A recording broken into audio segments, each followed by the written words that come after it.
Tigers baseball on Fox Sports Detroit is presented by Bell Tire.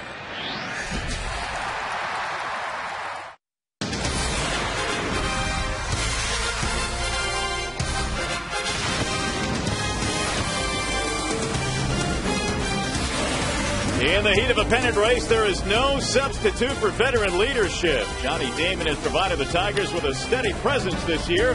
Last night's 3-hit performance, just one more example. Tonight, Damon hopes to spark the Tigers to another win. On another beautiful night for baseball. We're in the Motor City tonight. Welcome to downtown Detroit. Game 3 in this 4-game series featuring the Chicago White Sox and your Detroit Tigers. Hi again, everyone. Welcome to Tigers Baseball. Mario and Pemba, Ron Allen, glad to have you with us for Game 3 in this series. And Ron, a big victory for the ball club last night in the nightcap. Hopefully sparking the team to some better things now. Still a lot of games left against this White Sox team and still plenty of time. Well, anything can happen, but one thing is for certain. Galarraga's going to have to go out there and outpitch Jackson. That much is certain. And the Tigers have to play with the same kind of energy they played in the nightcap yesterday if they're going to beat this White Sox ball club. All right, now a change to the Tigers lineup here today. It was announced that Brandon Inge, believe it or not, just a couple of weeks after breaking his hand, is back in the lineup, and we'll see now how this affects this Tiger team, but he will now play with Johnny Peralta. Well, he's such a freak. That much is for certain, and he really adds to that left side of the infield over at third base. He gobbles up every single ground ball. Johnny Peralta, first number of years of his career in Cleveland, he played shortstop, so that position is not foreign to him. Yeah, Johnny, in fact, played over 700 games at the shortstop position. So as we look forward now, this Tigers left side of the infield has a couple of veterans, and I would assume it'll be Inge at third, Peralta at short. Well, you know what Inge brings to the dance. Everything he goes out there at third base. He covers the bunts very well. He goes to his backside. He's got a very strong throwing arm. If you start talking about Peralta, I think he's the one guy that will be energized from this move. He had to move last year from shortstop over to third base because they had Asdrubal Cabrera, who they wanted to play shortstop in Cleveland. I talked to Johnny before the game, and he said it's not going to be a problem for him to get to second base, or shortstop, excuse me. It's not going to be a problem playing with Rhymes. He's going to be fine here tonight. All right, so the Tigers and White Sox just moments away. In the meantime, we send it back to the Call Sam Studios now. And with more on our coverage, here's Mickey York.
Well, the Tigers have their first place team that they're chasing in town right now, and they'll try and do some damage here against the Chicago White Sox. Another couple of opportunities in this series to draw a little bit closer. And by the way, if the Tigers tonight combine for 3 or more home runs in this game, bring a copy of the box score to a participating Arby's location tomorrow and get a free small order of curly fries. Well, we talked about the fact that Brandon Inge is back in uniform for the Tigers, and really a remarkable recovery for Brandon Inge. They told him 4 to 6 weeks, and here it is just 2 weeks later. You just can't keep this guy out of the line. No, you can't. And he was telling me a story before the game about his calcium intake. When you break a bone, they say you need to increase your calcium. So he said he was drinking lots of milk and taking lots of Tums. So his stomach should be in pretty good shape tonight at least. Yeah. Glad to hear that. Here's the lineup tonight for the visiting Chicago White Sox. It is presented by Honda Bloomfield. Juan Pierre leads it off. He'll play in left field. Omar Vizquel is batting second, playing third base. Alex Rios in center field, followed by Paul Konerko. Carlos Quentin Marcotte. Alexi Ramirez enjoying a 10-game hitting streak. He's playing shortstop. A.J. Pierzynski and Gordon Beckham will round out the lineup tonight for Chicago. Here's the scouting report on Tigers right-hander Armando Galarraga. It is presented tonight by Scott's Lawn Pro. Well, what he needs to do is follow Bonderman's lead, and that was in last night's game, the nightcap. What Bonderman was able to do, he was able to throw strike one, and then that slider, he was able to exploit some of the weakness of the middle-of-the-order guys that the Chicago White Sox have. And what Galarraga also needs to do is pitch to a lot more contact very early in counts, throwing way too many pitches, therefore not pitching deep enough into the game. And, of course, he was a tough luck last time. 1 out to go. Got hit on that foot, had to leave the game off of the line drive of Euclid. Let's take a look at the Tigers defensively. It's always presented by Beaumont Hospital. It's Kelly, it's Jackson, it is Bosch, it's Inge, it's Johnny Peralta. 706 games at that shortstop position with the Cleveland Indians. So he'll be just fine playing his new position here. First time for the Detroit Tigers. Well, had Galarraga gotten just that one more out before being knocked out of the game in his last start, a chance to get his 4th win of the year. That's what they missed right there, the leadership skills of Brandon Inge. Already talking to Galarraga about the possible bunt of Juan Pierre and telling Galarraga what he's going to do and what he expects Galarraga to do. That's good leadership. They missed that. So it'll be Pierre, Vizquel, and Rios as we start this one here tonight. Game 3 in the series. These two teams splitting the doubleheader yesterday. Juan Pierre is enjoying a 10-game hitting streak. You want to keep him off the bases. Galarraga's first pitch missing high. Even if he does get on, it will be interesting to see whether he gambles to try to steal a base against Galarraga when Galarraga's on the mound. Pierre slaps it in the air, foul, back out of play. Galarraga probably does the best job of any of the Tigers starters at limiting the amount of base steals against the club while he's out there. Juan Pierre, 3 out of 9 in the series, including a stunning home run yesterday. He just doesn't hit too many. It was his first of the year. First one in a couple of years, as a matter of fact. Yeah, 2008, the last time Pierre went deep.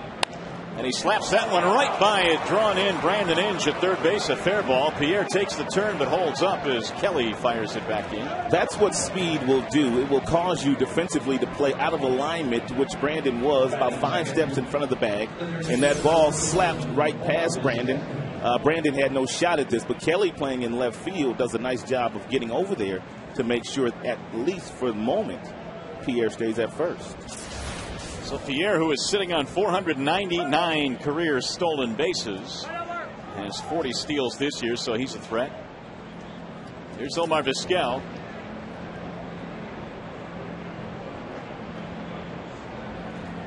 Vizquel takes one outside, 1-0 on the 43-year-old infielder. It is no coincidence that their offense perked up once Juan Pierre got accustomed to American League pitching. Their pitching staff has been stellar, but Juan Pierre, boy, he is a real nice leadoff hitter.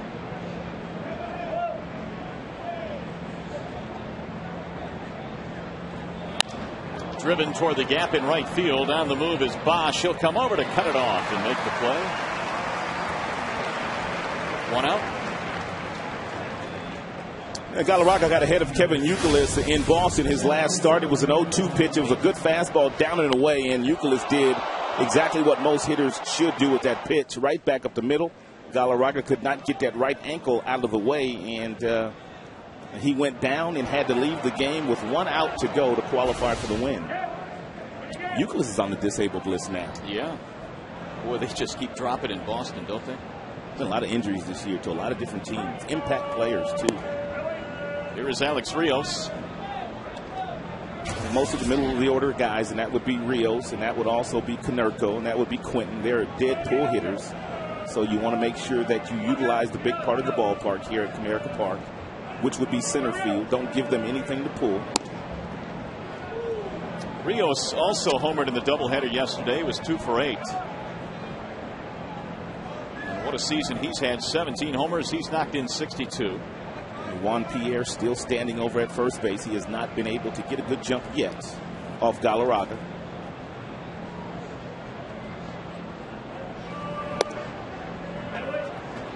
Avila this year has 13 caught stealings. He's throwing out just about 33%. So that Tiger catching core is still very good in terms of throwing runners out.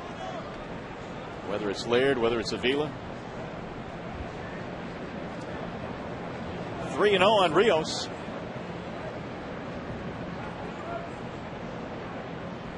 Runner bluffs, and there's strike 1. Up with the right hand goes Jeff Kellogg. Former Toronto Blue Jays Alex Rios claimed off the waiver wire last year after the trading deadline, and Rios struggled in a Sox uniform last season, but back toward more of the type of player he was in Toronto this season. Good power, outstanding outfielder, has a strong throwing arm. Alex Rios would fall into the category of a legitimate 5-tool player, and he's done it at this level. And he has put every single tool on display. Steal bases, as you mentioned, very strong arm, good outfielder with power and hitting for average as well. Those are the 5 tools that players get graded on.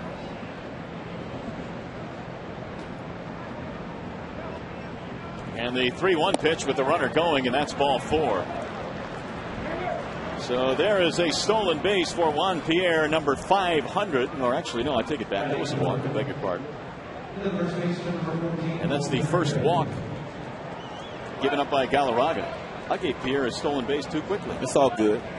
He will try to steal third base. He's a very good base runner with real good instincts, and it was difficult for him to get a jump while at first base. It will not be as difficult for him to get a jump while he's at second base against Galarraga.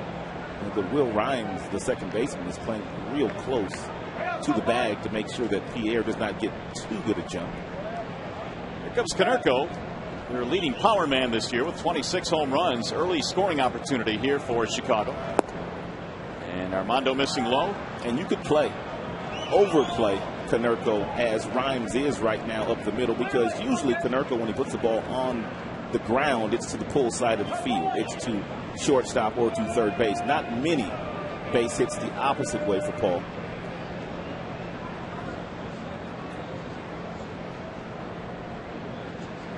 Here's the 1-0.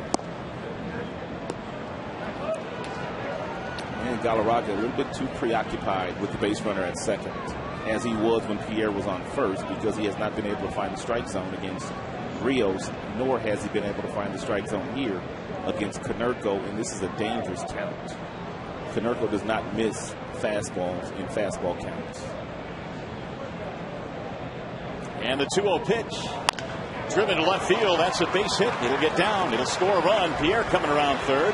He's in. Rios comes to third, and he is out. Kelly throws him out as Inge applies the tag. Tigers outfielders have more assists than any outfield in the American League, and Don Kelly, he has a few of those assists. He played a stellar game in Boston on Saturday in left field, playing that monster in Boston. It's a fastball that's right down the middle, hanging fastball, I guess you can say, and Konerko doesn't miss those pitches.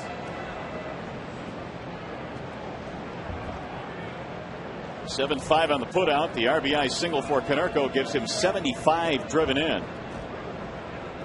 So there are 2 gone now, and here is Carlos Quentin.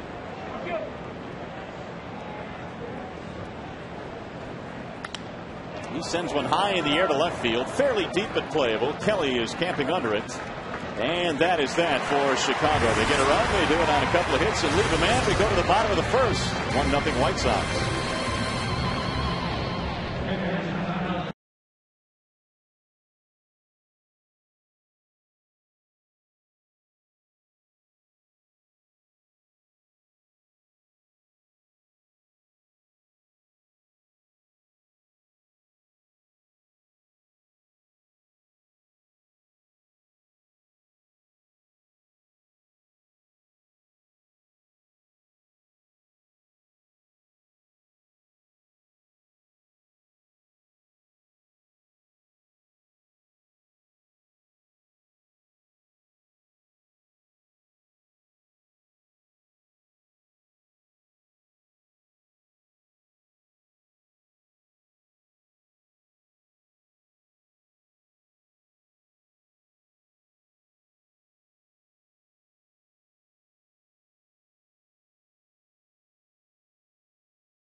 Of the first inning, Austin Jackson will lead it off as we take a look at the Tigers batting lineup. It is presented by Big Boy. You see Jackson in center field, followed by Will Rhymes, and then Johnny Damon, who's really picked it up in his last 22 games. Cabrera playing first base. Bosch is in right. Peralta moving over to short tonight. Inge at third. Avila the catcher, and Kelly is your left fielder. The Bernstein advantage brings you the scouting report on Edwin Jackson. Get the Bernstein advantage. We go to bat for you. And no doubt a lot of adrenaline will be flowing tonight for Edwin, pitching against his former club for the second time this year. And he pitched one of the 5 no-hitters this year. He did it against Tampa, his former club, on June 25th, and threw 149 pitches in that outing and had 8 walks. But Edwin really has struggled in the senior circuit. As a matter of fact, last 5 starts, he is 1-4 with an earned run average over 7. We'll see how he does as he returns to the American League Central, where he had a lot of success in the first half, at least last year, with the Tigers. I was talking to Don Cooper, their pitching coach, and he said he watched Edwin on video after they acquired him, and also they had one bullpen session, and he noticed that Edwin was collapsing on his back leg. He wasn't standing tall enough, so the one thing they worked on when they had that side session was making sure that he stayed tall. Cooper said that Edwin stands 6 feet 3 inches, but because he was collapsing, he was about 5'8", and everything was rotational. His pitches were flat. Don Cooper feels like he, at least for the moment, has solved Edwin's issues. Now the 1-2. Right back up the middle. That'll get into center field. Leadoff single for Austin Jackson. Let's take a look at the Chicago White Sox defensively in this ball game tonight. You've got Pierre, Rios, and Quentin in the outfield. You've got Vizquel, Ramirez, Beckham, Konerko with a .997 fielding percentage and a ton of home runs over at first base. And A.J. Przinsky is back behind the dish. Meanwhile, Jackson, who loves using all parts of the field, does it again as he goes back up the middle. Very uncanny for a young player to come to the big leagues and have this kind of distribution as far as where he hits the baseball. 40 base hits the other way. So here is Will Rhymes now with 1 out, nobody out. Tigers down by a run. The White Sox got a run at the top of the first on the RBI by Konerko. Jackson, a good athlete, but does not have a great move. Most power pitchers do not have great moves. Therefore, if you're Jackson and you're in a running mood, you can get a good jump against Jackson and this combination of he and Przinsky.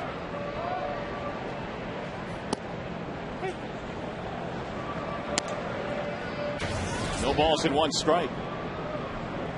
Will Rhymes was 1 for 4 yesterday with an RBI, batting .250.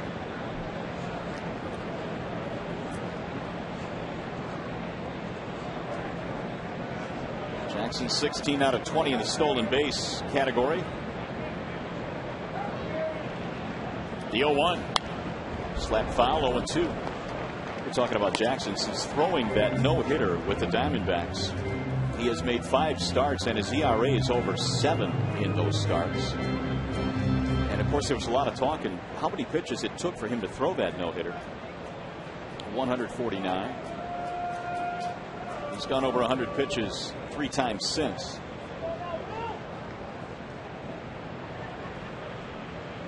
Oh, 0-2. Rhymes pops it in the air. Shallow center, and Ramirez with a nice over-the-shoulder grab. Quick throw back to the bag, but Austin is back in there. For whatever reason, Edwin Jackson has been traded quite a few times. Traded from Detroit, Tampa to Detroit. Had a very nice 09 season, 13-9 with a real good earned run average. And he really struggled the second half of the season here. Of course, traded to Arizona, and now Arizona has traded him to the Chicago White Sox. He went from last place, to a first-place club. It's a lot of suitcase packing for a guy that had a terrific year last year with Detroit. 26 years old, Jackson. Here's Johnny Damon. Johnny, of course, played in the doubleheader yesterday, despite the bad back, which is not 100%. He had good enough to play, and he had 3 hits yesterday with a couple of RBIs. Well, this is the part of the season where if you are nicked up a little bit, as most guys are, and you can play, you probably should go out and play for your club. Runner goes and is bounced foul.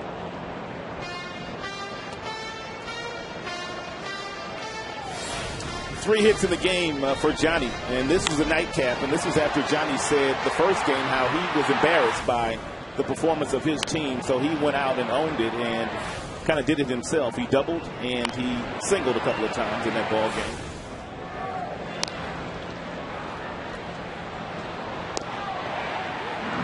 Damon also picked up an RBI. Johnny, I guess, trying to lead by example. One of the veterans on the team that has had to try and help all these rookies through this patch of injuries, although Brandon Inge is back here tonight.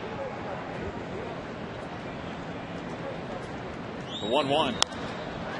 Slap to left field, but foul. It won't be long before Carlos Guillen returns to the lineup. He's been taking batting practice, and he's also been taking some ground balls at second base.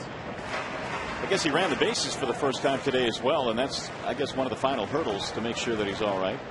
I guess the only other question that needs to be answered, whether he will go out on a rehab assignment or whether he will just start playing once again here.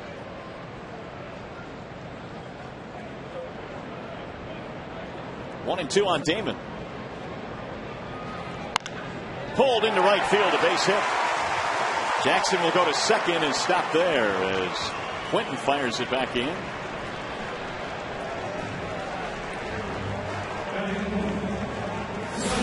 Here's Carlos today, getting his work in.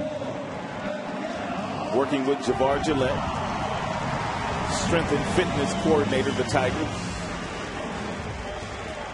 They just need to make sure when he does come back, he's healthy.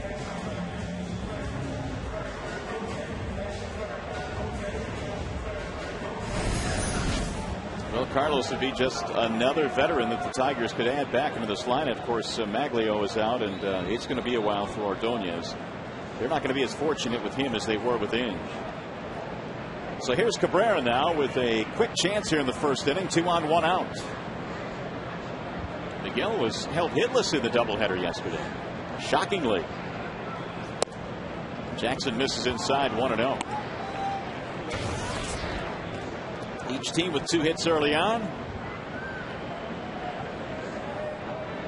26 home runs, 93 RBIs.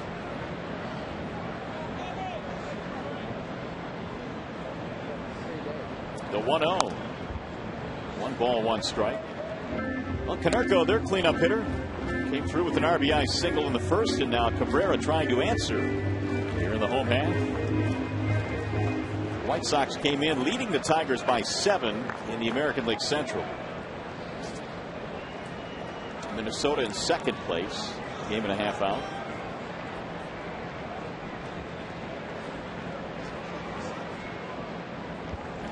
Here's the 1-1. It's fouled back out of play. If the Tigers were to beat the White Sox the next 2 days, what a different field it would be, being just 5 games back out of the American League Central lead. Especially with as many games as they have remaining to play against one another. And the White Sox really have been just a 500 team against other American League teams. They kind of dominate the Tigers, but everybody else, they're pretty much a 500 team. And they got real well playing in the National League. That's driven to center field. Rios cruising over to the gap. Jackson will tag at second base and move up. I should say they got real well playing in interleague play against National League opponents. Yeah, they killed the National League. 15-3 against the NL. So with 2 outs, that'll bring up Brennan Bosch. We talk all about the Tigers getting some of their veterans back, but this young man still remains a key in the second half, and you wonder where the Tigers would have been had he not knocked in 50 runs in the first half. They need him to get his bat going. He set the bar awfully high when he showed up at the end of April and just went on a tear. Rookie of the month in the month of May and in the month of June. A couple of RBIs yesterday for Bosch.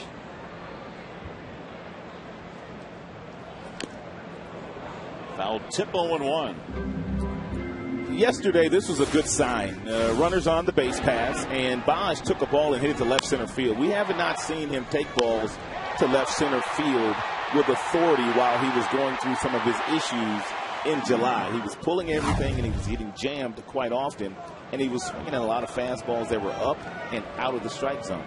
Yesterday, he got a real good pitch to hit and drilled it. See, those pitches are unhittable.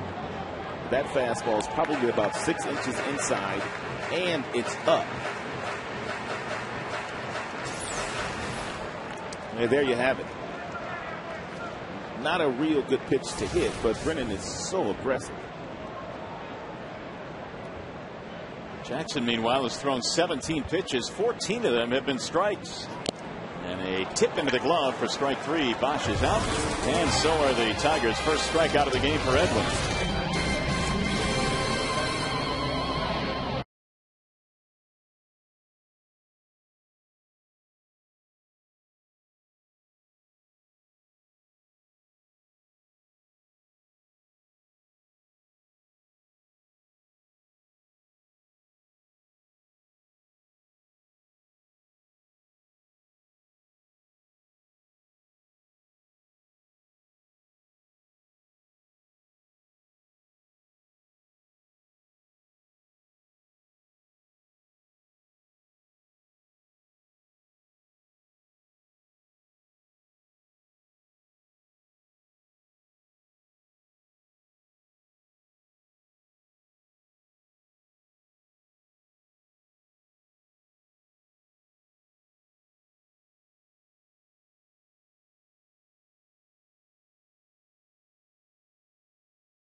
Detroit is brought to you by Comerica Bank. Strength and stability since 1849.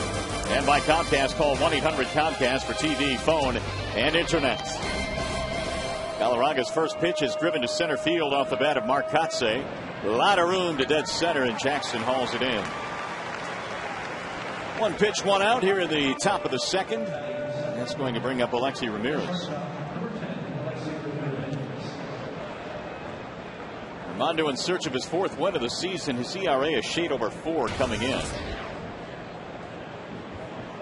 Lifetime against Chicago, 1-2. Ramirez has really been hot. In fact, he was 5 for 9 yesterday with a ton of infield hits, but hits nonetheless in a 10-game hitting streak. There's a chopper hit to the left side. Peralta from the shortstop position. 2 up, 2 down.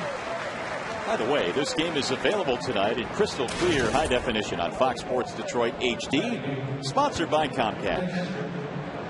So Peralta handles his first chance at short. It is not a position that he is not familiar with. He played over 700 games in an Indians uniform at that position. And provided some pop for Cleveland from the shortstop. Although Johnny made the move for Cleveland for the good of their ball club, Asdrubal Cabrera was playing shortstop for Cleveland. If you're a shortstop by trade, you always want to get back to that position if your athleticism allows you to do so. So for a couple of months, Peralta will get a chance to show whether he can still play that position at an every single day in the big leagues. 0-2 on Pierzynski. Tigers picking up Peralta right before the trading deadline. So all of a sudden now the left side of that infield with Hinge's return shows a little bit more pop. The 0-2 just missed. 1-2 on Pierzynski. I guess that heel is still giving Danny Wirth some issues. They put him on the 15-day disabled list with that bruised left heel.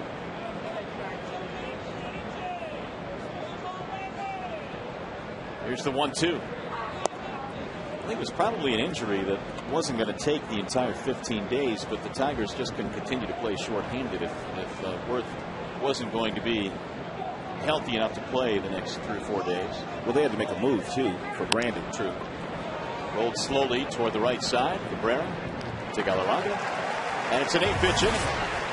1, 2, 3 they go. You're watching Tigers baseball on Fox Sports Detroit, presented by Bell Tire.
Chicago on top in this one, 1-0 as we head to the bottom of the second.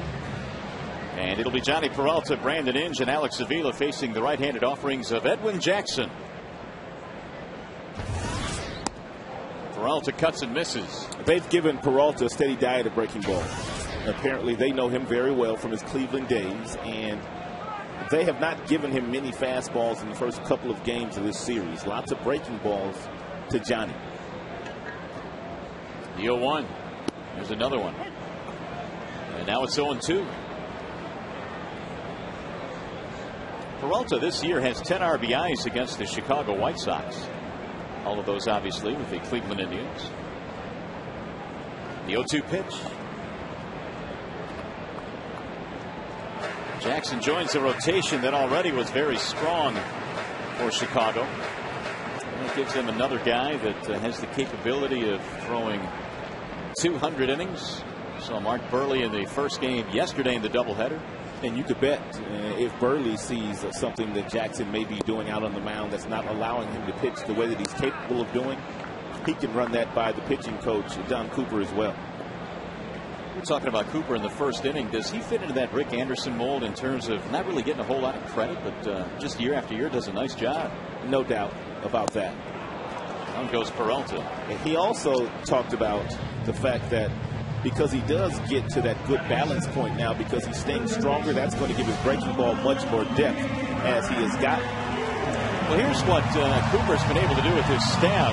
200 inning seasons. The White Sox have had 21 different 200 inning seasons. We're talking about all the pitchers that they've had in Chicago under Cooper since 2003, and nobody really is even close. That cat he's sitting next to, Mark Burley's got quite a few of those.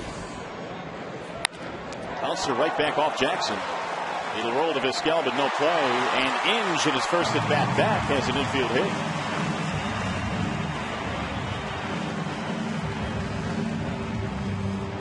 This is the pitch that Jackson was struggling with while with Arizona. It's the fastball away from his arm side and the outside part of the plate. And that ball is seed right back at him. And by the time they are able to pick it up, Brandon Inge back with his first base hit. Jackson's got to get his body in a little bit better position to field that baseball. Tigers have their third hit of the game. That'll bring up Alex Avila. Yeah, when you think about what Cooper's been able to do with Gavin Floyd and John Danks, and he welcomes the challenge, of course, of Edwin Jackson. He said it's good to have a guy that has talent that needs a little work. He said, I can work with those guys. There's a bouncing ball to first base on the short hop. Konerko. They'll get one at second, and not in time. Avila is able to beat out the relay. And there are two gone. That'll bring up Don Kelly. Well, Cooper certainly, I think if you talk about him around the league, people understand that are in the game the type of job he does, but he's just not one of those high-profile guys. It's a nice feed there by Konerko to Alexi, but afterwards he was shaking his right arm. I don't know what happened, but he was shaking that right arm like something's the matter with him. Konerko, that is. Inning is still alive for Don Kelly.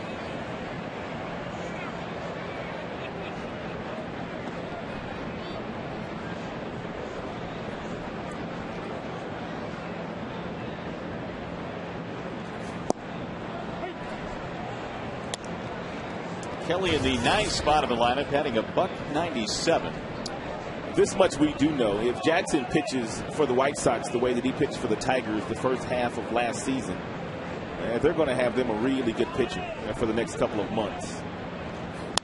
And Jackson has the kind of stuff, if you're fortunate enough to get into the postseason, legitimate power pitching. Power pitching wins in October.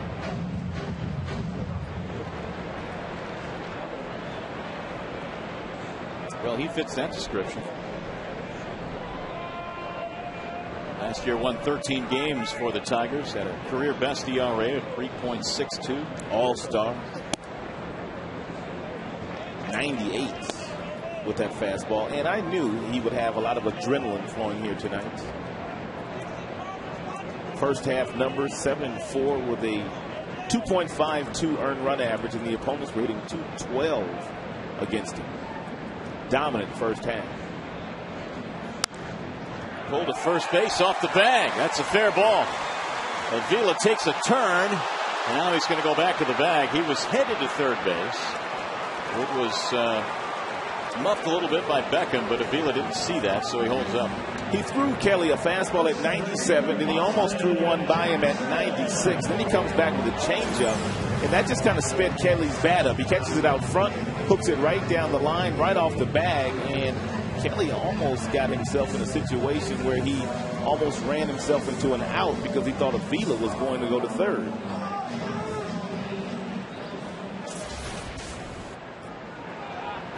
Tigers have their fourth hit. Opportunity now to tie it up with 2 outs. Austin Jackson singled back in the first inning. 241 this year with runners in scoring position, but Jackson now has 123 hits, more than any other rookie in the American League.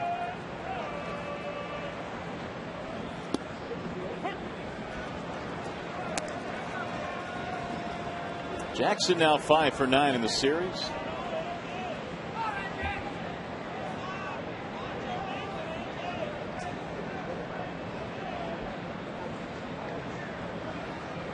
The 0-1. Edwin Jackson's fastball routinely at 97 early in this game. Jackson on the left, Jackson on the right.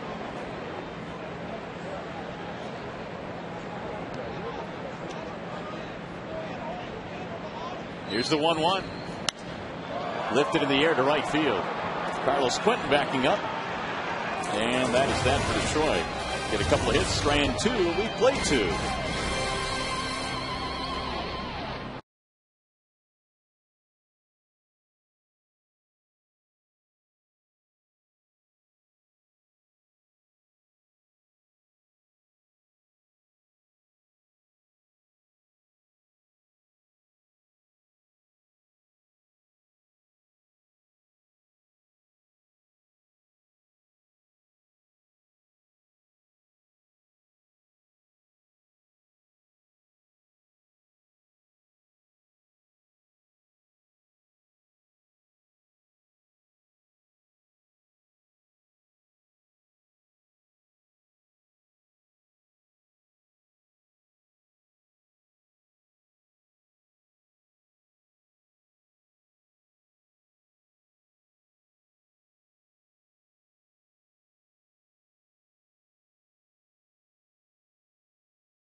Since coming to the big leagues the last couple of years, the one constant has been the outstanding slider, which has allowed him to pretty much dominate right-handed hitters. You get a chance to see it really nice here in slow motion. It stays on the same plane as the fastball, and then all of a sudden, the last 5 feet, the ball disappears on you after you've already started your swing. They've got a lot of pull hitters, a lot of right-handed pull hitters in their lineup through the White Sox, and if Galarraga can start to get ahead of these guys and throw more strikes constantly and consistently, that breaking ball will be a good pitch for him today. Well, they got a 1-2-3 in the second. As we go to the third, the White Sox still lead 1-0 in this one. Didn't throw many strikes, however, in that first couple of innings. Gordon Beckham leads it off. He takes strike 1. Beckham, in the month of July, started to come around the way the White Sox hoped and felt that he would. And really, with the start that he got off to, Rod, I think both of us were thinking, why is he still in the big leagues? I mean, when we last saw him, we thought that maybe a pit stop in the minors might help him. He was talking to himself, too. After about 10 weeks, he was off to a miserable start. But they stayed with him, and he he perked up, as you mentioned, and the team also perked up. But most guys would have been sent back down to the minor leagues. Yeah, the White Sox apparently made the right decision. He hit .354 in July. I think what they were saying, I was talking to Greg Walker, their hitting coach, good friend. He said there was really no need in their minds to send him down to the minor leagues because the talent that he would have played against down there, in their opinion, they felt like he would not get better. They felt like for him to get better, he needed to stay in the big leagues and make that adjustment. There's a walk to lead off the third. Galarraga struggling with his command here today. Hey fans, be at Comerica Park this Friday when the Tigers host the Los Angeles Angels at 7:05. The first 10,000 fans receive an island-themed floppy hat. For tickets, call 866-66-TIGER or visit tigers.com. The floppy hat is always a real good giveaway. And speaking of which, the floppy hat is awesome. Oh, sweet. How's it look? Sweet. That's nice. Got the Old English D on it? Yeah, you do. Now, I wonder on these floppy hats, are you supposed to flip them up here like this? Either way you want to do it. Any way you want to do it. How about if I wear it to the side like you like to wear? Oh, you know you don't like to do that. That's for the young boys. You got that right. And that ship has sailed for me. There's a ball up high. Juan Pierre, the batter. He singled and scored to start the game. The game's only run so far. Well, you have to wonder if Galarraga's having any issues whatsoever with that ankle that he was hit on his last start. His command today has not been good. He's thrown more balls than strikes. And, of course, it was the right ankle that he was hit on, which is the push-off ankle on the rubber.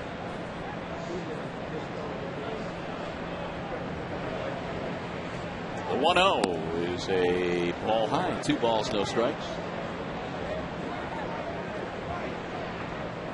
Well, Pierre extended his hitting streak to 11 straight, leading off the game with a single.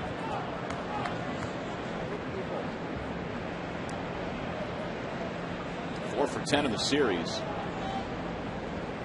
And a strike call, 2-1. We talked about how Podsednik was a real big key in 05 when they made their run to the World Series, and I guess you can't understate the importance of a guy leading off and setting the table and stirring and creating some havoc on the base paths. Well, that's exactly what Pierre did back in the first inning.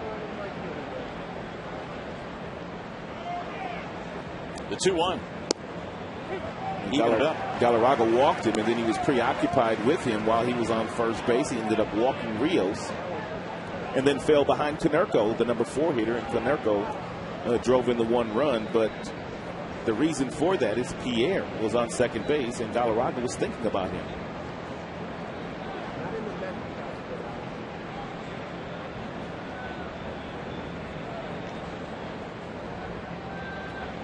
Bouncing ball to short. Peralta to second one. Rhymes with a relay. In time, the double play. Pierre does not hit into many double plays. He's got real good speed, but you can't underestimate the fact that Galarraga, when there's a runner on first base, they can't steal, which means the double play stays in order. Peralta with a real nice firm feed to Rhymes. Rhymes takes very little time in getting that ball back to Cabrera. 7th double play that Pierre has bounced into. And the White Sox as a team have 5 guys that have bounced into 10 or more. That is a lot of double plays. A lot of lift and separate guys. A lot of guys that swing big. Konerko, Rios, Quentin. They don't get out of the batter's box very fast. No balls, 2 strikes on Vizquel. Vizquel at third base these days. In fact, since Martin went on the DL, he's hitting .321. That's the difference in some teams. And some teams have benches where if one of your starters goes down, they can plug in a veteran, a guy with some playoff experience, a guy that's done it for a long time in the big leagues. And then you have some teams that have to dip down to the minor leagues to replace one of their starters. And Vizquel, at the age of 43, played both ends of the doubleheader yesterday and is playing again here today. White Sox did not take batting practice on the field here tonight. Ozzie Guillen gave his guys a little bit of a blow after the doubleheader. Full count now, 3-2. Vizquel had a couple of walks yesterday, had 3 hits. Really, the majority of his Hall of Fame type work was done in Cleveland. He spent 10 years with the Cleveland Indians.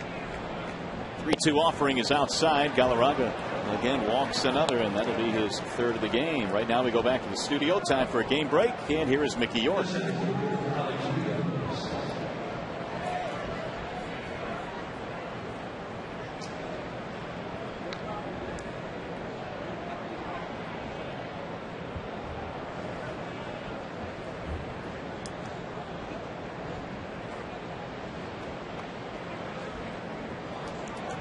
Yes, we can't all be as cool as me, Mick. There's a strike called on Alex Rios. Not a lot of love for Alex Rodriguez hitting that 600th home run of his career. That's a big number. It's a real big number. Congratulations. The 0-1 pitch. Tapped off the end of the bat. Going to be a tough play. Peralta will barehand it. And he throws in time. Nicely done. Inning over. No runs. They get a couple of walks and strand 1. 2.5 in the books.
At Ford Field, where full season tickets are just $30 per game. Call 313-262-2010 or visit DetroitLions.com.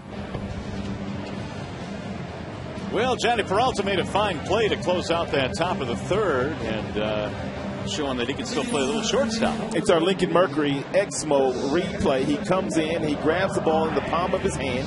You can see him transfer to the fingertips, and then he pulls it underneath to nab Rios. A real nice play by Peralta.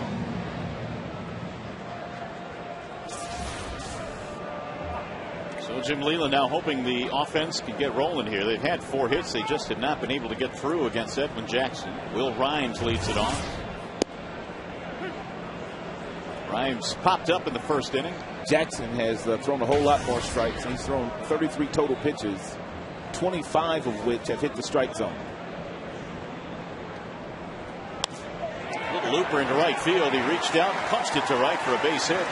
If you dissect Jackson's numbers, when he pitches 7 innings, he's a real good pitcher and wins a lot of games. When he doesn't stay out there very long, his numbers not real good at all.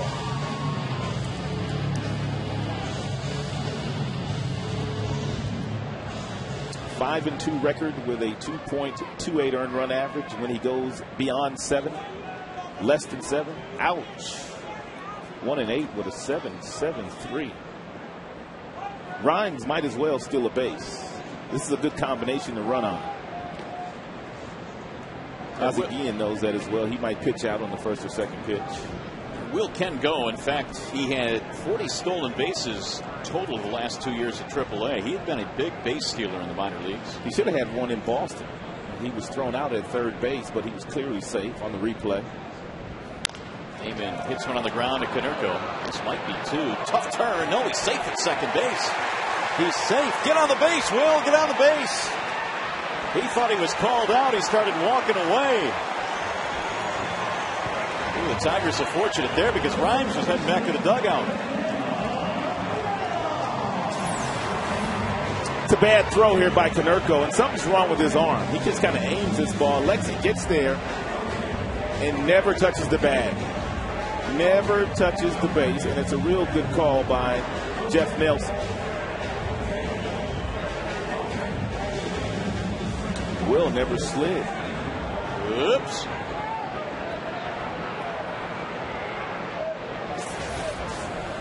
So what could have been a double play ball.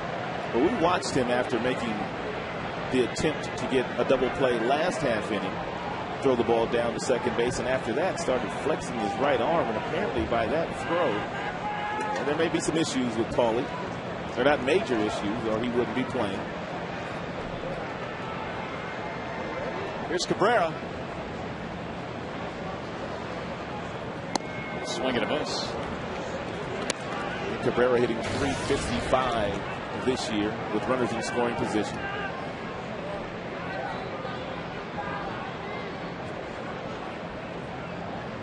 Cabrera hit the ball a ton back in the first inning. Fly to center field, now 0 for 7 in this series.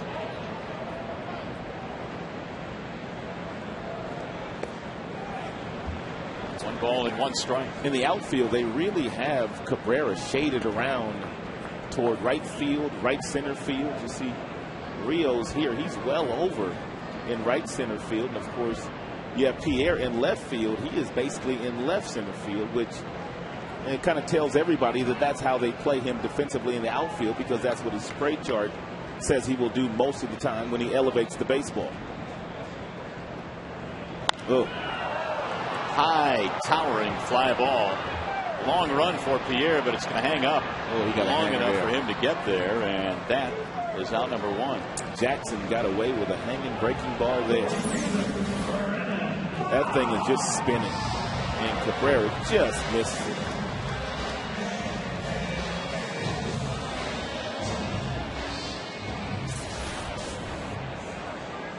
Here's Bosch, who struck out back in the first. Cabrera now is 0 for 8 in the series. Talking to Bosch before the game, and I said, "How you doing, young fella?" He says, "I'm doing real good. I'm just looking to go off," which means he's looking to pick up the pace a little bit, start to get a few more base hits.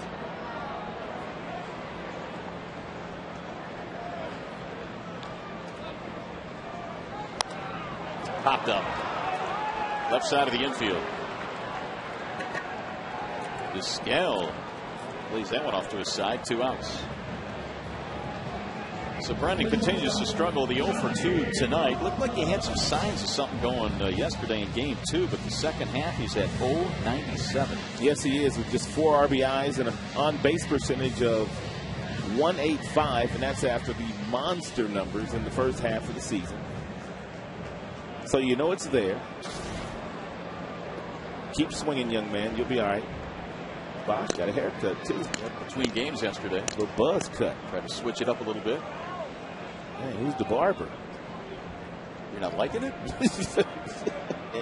Not really. By the tone of that, it didn't sound real good. Not really. That's driven to right field. It is slicing. And that is a foul ball. But that's all good. He's my guy. Johnny Peralta struck out back in the second and very nearly dumped one into the corner.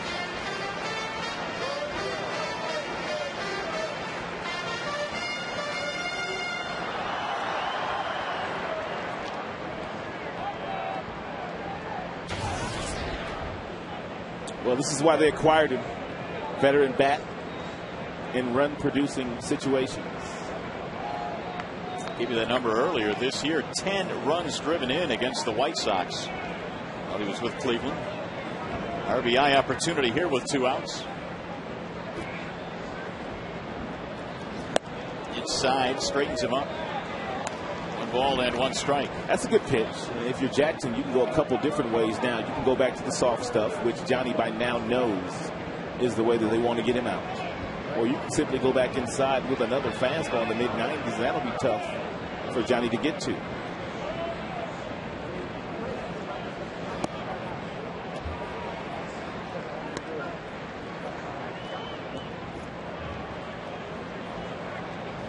Well, the inning started with some promise. Rhymes reaching out a single, Damon reaching out an error. But now there are 2 outs. Peralta ahead in the count, 2-1.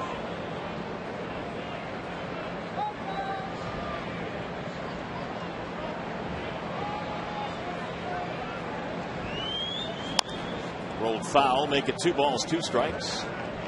Johnny earlier this year had a 4-hit game against the Chicago White Sox. That was back in June.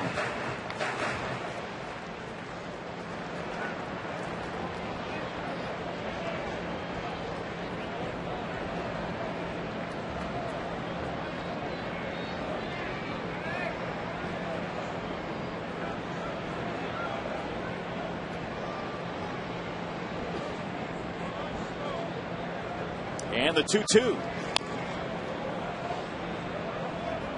You know, there are some that believe that when the White Sox acquired Jackson right at the end of the trade deadline, they were going to simply flip him to the Washington Nationals for Adam Dunn, but apparently that didn't work out. So Jackson now finds himself in a White Sox uniform.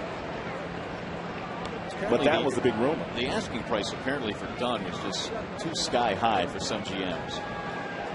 And apparently all GMs, because the deal was not made.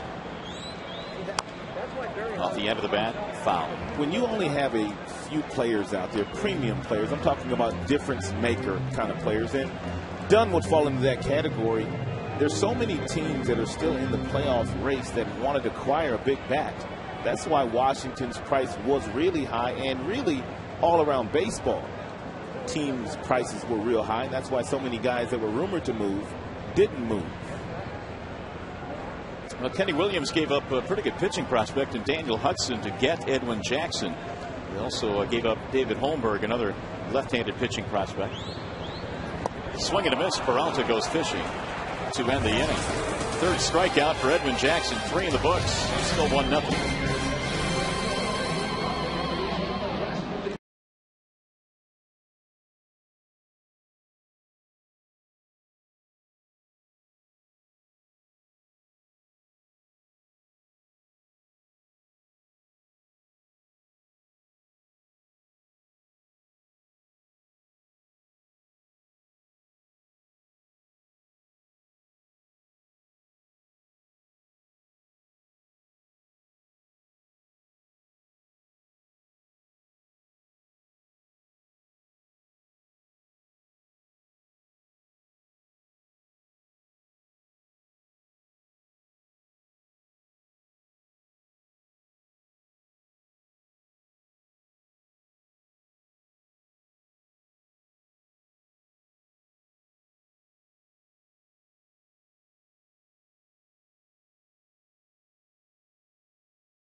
Sports Detroit is brought to you by the Romani Eye Institute, the most trusted name in eye care.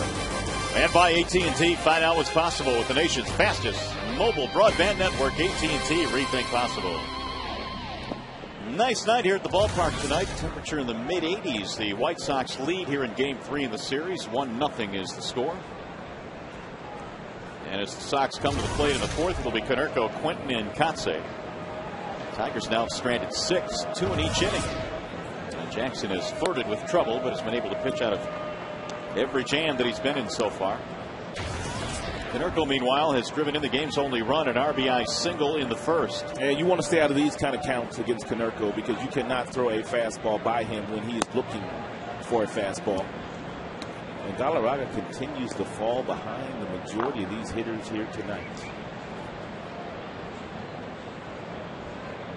Not a good recipe, that's for sure. Make it 2-1. Konerko in his 12th year with the Chicago White Sox. He was acquired 12 years ago from the Cincinnati Reds. They gave up Mike Cameron in that deal. That was back in '98. It's been a really nice deal for the White Sox. Boy, has it.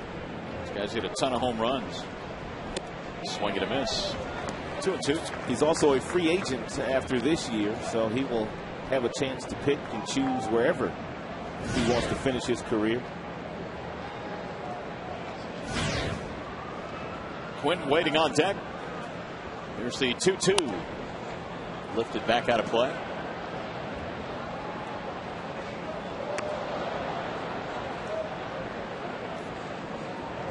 .352 career home runs for Paul Konerko.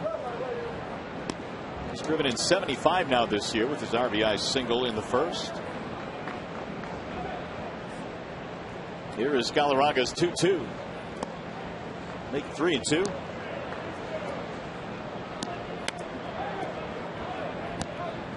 Sox coming into this one had won 7 of their last 9 games.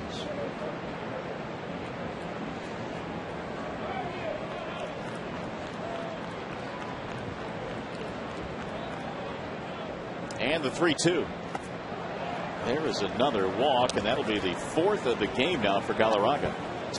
Well, Konerko, we've well documented what he's been able to do this year for the Chicago White Sox, but really they needed Quinton to perk up. He is now performing like he performed a couple of years ago when he was in that MVP conversation until the final month of the season. This guy's got a lot of power, and he's got power to all fields.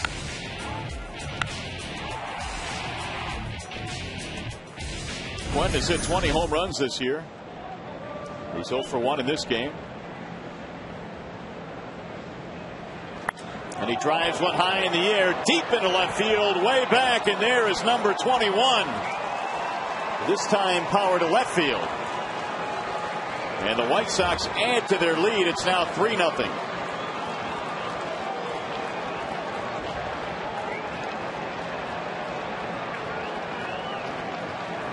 A no doubt about it home run that cleared the bullpen out at left field.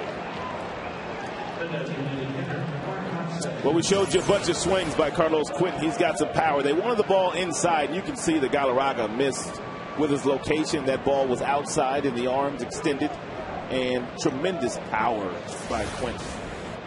That's a big fly. It is so big that it was listed at 430 feet. Oh, he killed that. 3-0 Chicago on the Quinton home run. Kotze backs out of there. 1 ball, 1 strike. 0 for 1 for Kotze, who is now 4 for his last 40 at bats. Pops this one up. Shallow left field. Kelly calls off Peralta. First out of the inning.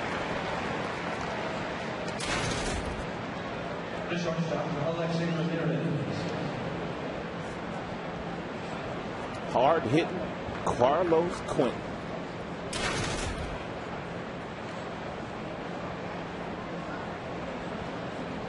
Well, Quinton now with 69 driven in. So the middle of the Chicago order has knocked in quite a few runs this year. Here's Alexi Ramirez. Alexi 0 for 1 with a ground ball. Swing and a miss. 1-1.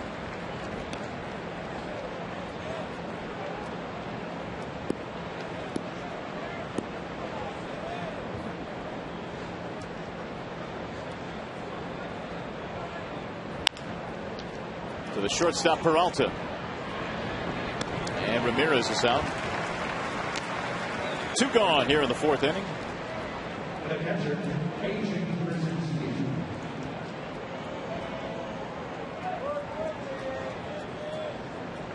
I'll bring up A.J. Pierzynski.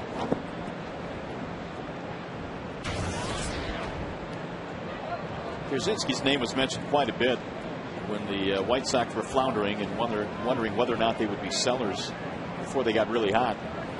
There were some teams said to be interested in Pierzynski, and for the White Sox angle, they've got one of their better prospects in Tyler Flowers, who is a power-hitting catcher in the minor leagues, waiting his opportunity. He's hit 16 homers this year in the minors and knocked in 50, so he's knocking on the door. AJ also a free agent after this year, so it depends on whether the White Sox want to bring him back or whether he wants to go play somewhere else himself. Someone will get a real good receiver and a catcher that is a pretty good hitter. He's hitting well below what he usually hits and usually puts the ball in play.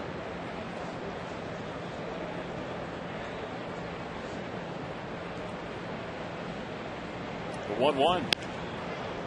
On the ground foul. 1-2 on A.J. Pierzynski.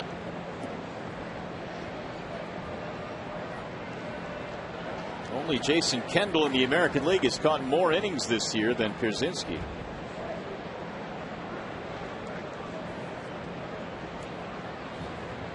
He's behind here, 1-2.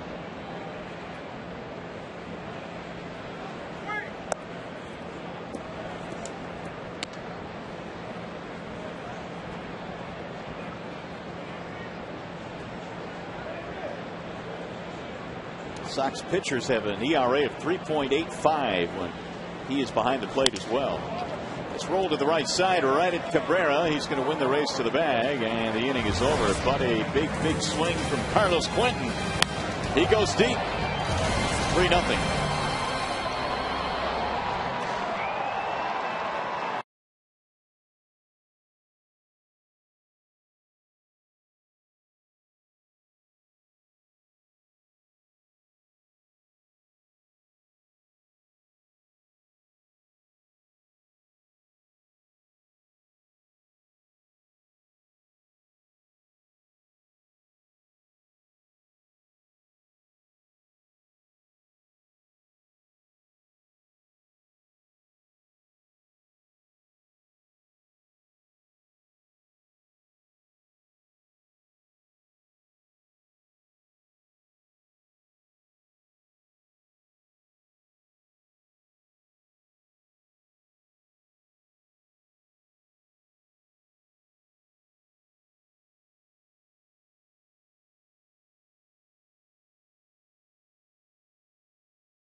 Nothing, although they've out-hit the White Sox 5-3 in this game. It'll be Inge leading it off against Edwin Jackson.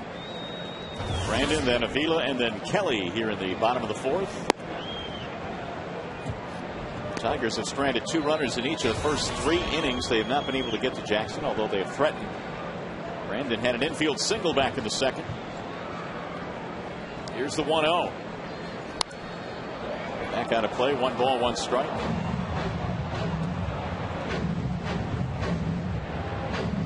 Jackson 46 pitches after 3 innings tonight.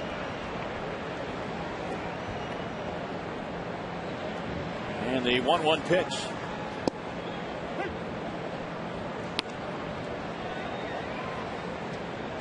He injured his first at bat back from the disabled list and an infield single. The 1-2. There's another base hit. And just 2 for 2. Time for the AT trivia question this evening. And here it is. On this day in 1996, what former Tigers pitcher was inducted into the Baseball Hall of Fame?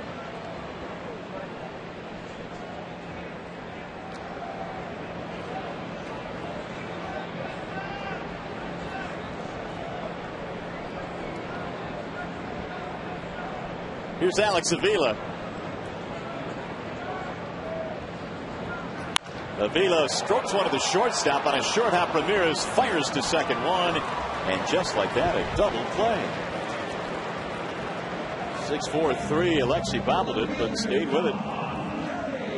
2 gone. Hit it right at Alexi. Didn't field it cleanly initially, but able to recover. And with Avila running, there was no way that he was going to beat it out.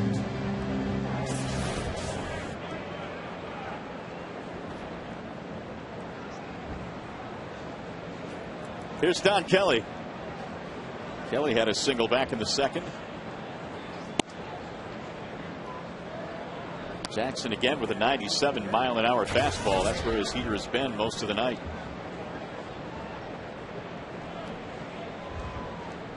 Here's the 1-0.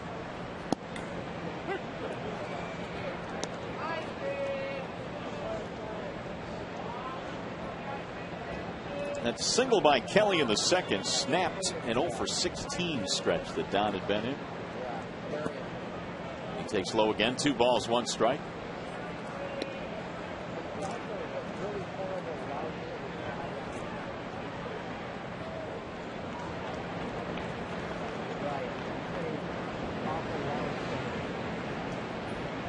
The 2-1 from Edwin. On the ground to the right side, a 2 for 2 night for Don Kelly. 2-out single. So the Tigers continue to roll up the hits. They now have 7 in this game. They just have not been able to get on the board. And here comes Austin Jackson.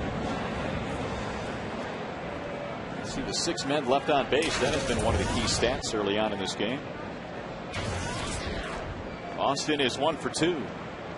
In fact, all 7 of the Tigers' hits have been singles.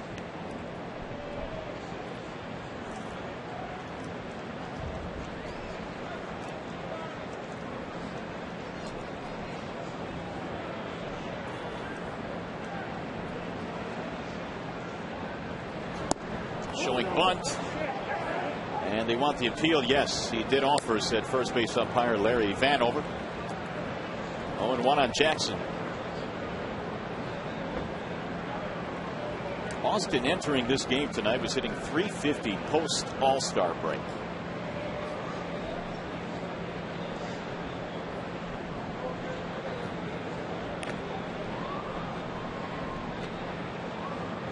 And he continues to do well when you line up his numbers, not only really against rookies, but the entire league. He's been over 300 most of the year.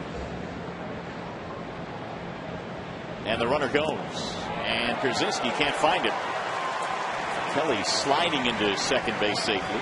It's good to see the Tigers are still aggressive here in the 4th inning, even though they trail by 3 runs. We told you earlier that this is a combination of Jackson and Krzyzewski that you can run on, and there was nothing Krzyzewski could do with that fastball in the dirt.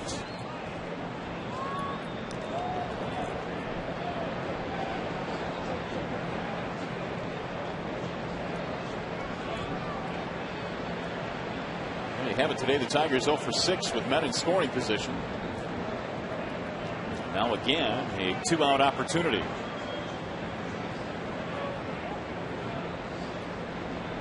Here's the 1-1. Ground ball to short. Ramirez has it, and the inning is over. Tigers threaten again, but do not score. 4 in the books now. It's 3-0 Chicago.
Day in 1996, what former Tigers pitcher was inducted into the Baseball Hall of Fame?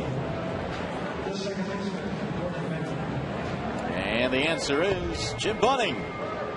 118 wins with Detroit, 78 complete games, and 16 shutouts.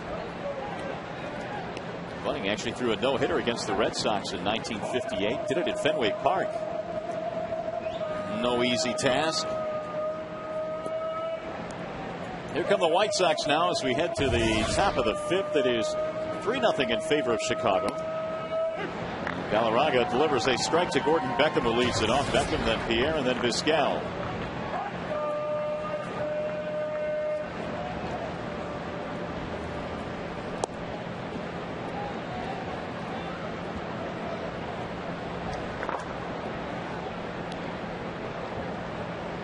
Beckham had a base on balls to start things off in the 3rd. In fact, Galarraga has walked 4, but only 1 has come around to score, and that was the Konerko walk. Right ahead of the Quinton home run in the 4th inning.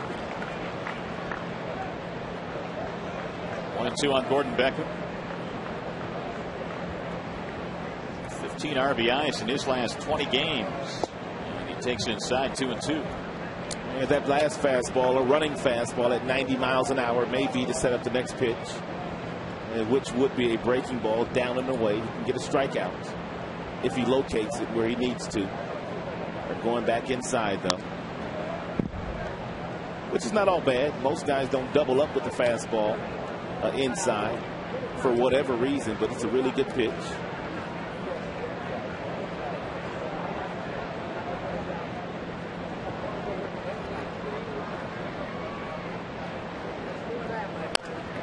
Rolled foul again.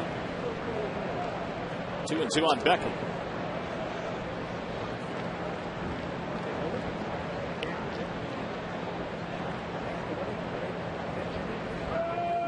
You can see Galarraga started him off with a couple of balls outside, and then the last 3 pitches he's gone way inside against Beckham. And Peralta can't get to that one. It's a base hit. Left that one up just a little bit too much. It's not a bad pitch, but after 3 consecutive fastballs inside, if you're a hitter and you're Beckham, you know Galarraga's got that good breaking ball, so you're looking for the breaking ball, and he just didn't get it down enough. White Sox have their 4th hit. Leadoff man is on now for Juan Pierre.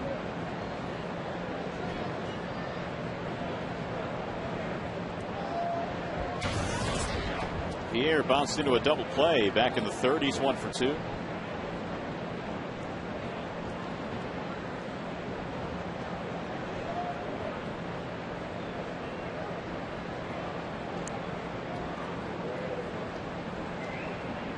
11-game hitting streak now for the Chicago leadoff man.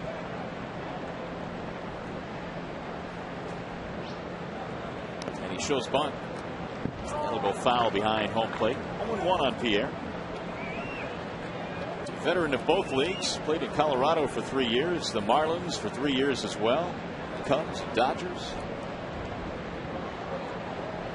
And now the Chicago White Sox. The first stop for Pierre in the National League, the American League, I should say. His other 3 stops were in the senior circuit.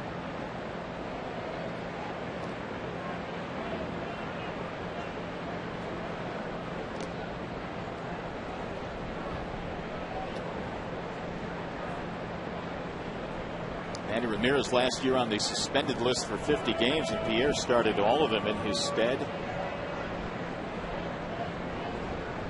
Really putting together a very nice year this year. He has 40 stolen bases. Here's the 0-1. Pitch out, and holding at first base is Beckham. Pitch out at 82 miles an hour? Is that what it was? What was that? It looks strange.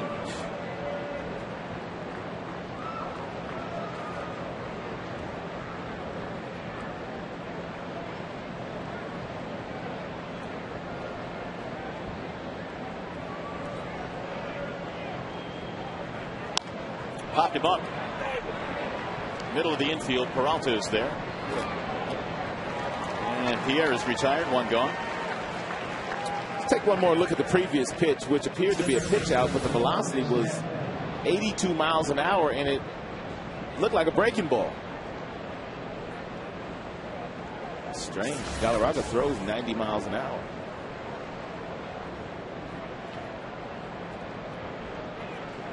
Here's Vizquel. That almost had the look of a situation where he had in his mind he was going to throw a breaking ball, then remembered, uh-oh, it's supposed to be a pitch out. There was something strange about it.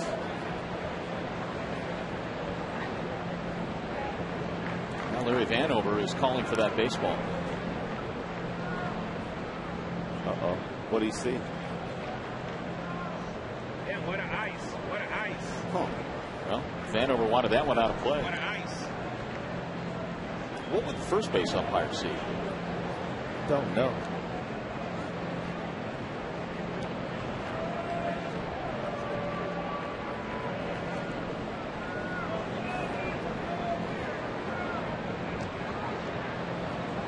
Vizquel takes inside. 1-0 on Omar, who has a walk and a fly ball in this game. Well, they can't run on Galarraga, but they can certainly put on a hit and run with Vizquel, a guy that can handle the bat. And this count is a pretty good hit and run count. 1 ball, no strikes. If Ozzie Guillen wants to put a runner on the move.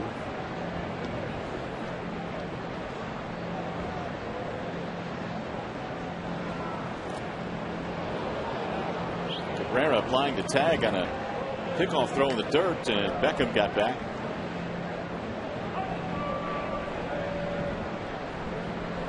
Four steals this year for Beckham. He's been caught 3 times. Vizquel waiting on a 1-0 pitch. They don't play him very deep in the outfield. Well, Omar does have 1 home run this year.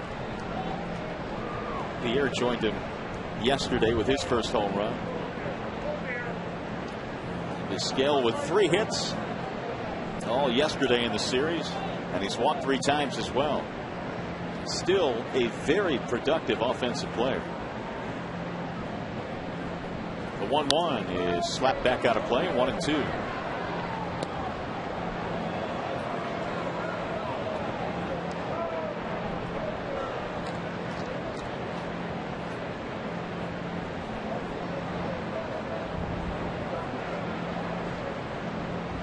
Mentioned 10 years with the Cleveland Indians, and boy, did he play in some great teams there. Surrounded by a lot of talent.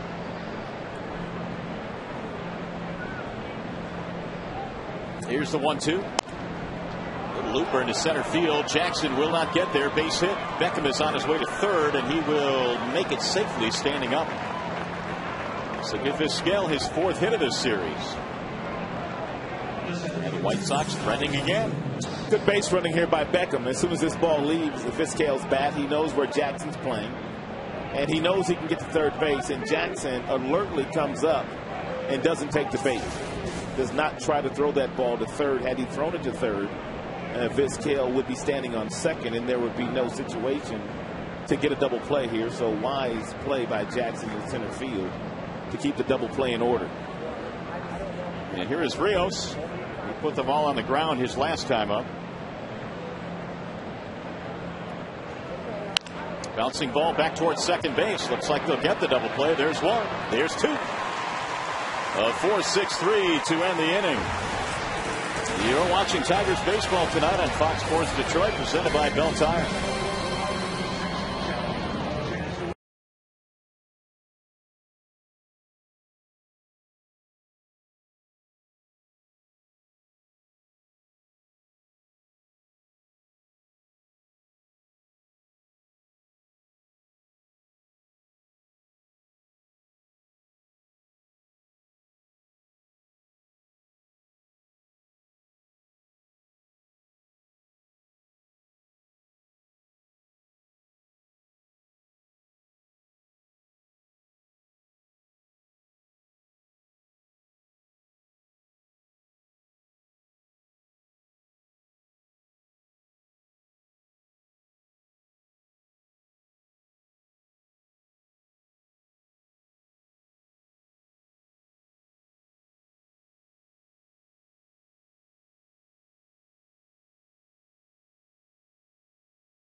Save in this game tonight. Text Zoom to 37338 to enter to win a party in a Comerica Park suite. It's brought to you by Mazda. Zoom to 37338 if Alferdi gets a save tonight. Here come the Tigers now, down by 3 runs. We go to the bottom of the 5th. Edwin Jackson back to work. Will Rhymes leads it off. He'll be followed by Johnny Damon and then Miguel Cabrera. Rhymes with a single in his last at bat. The Tigers in the 3rd got the first 2 men on but failed to score. Jackson's 1-0 pitch. Bouncing ball right back to the mound. Easy play for Edwin. 1 away.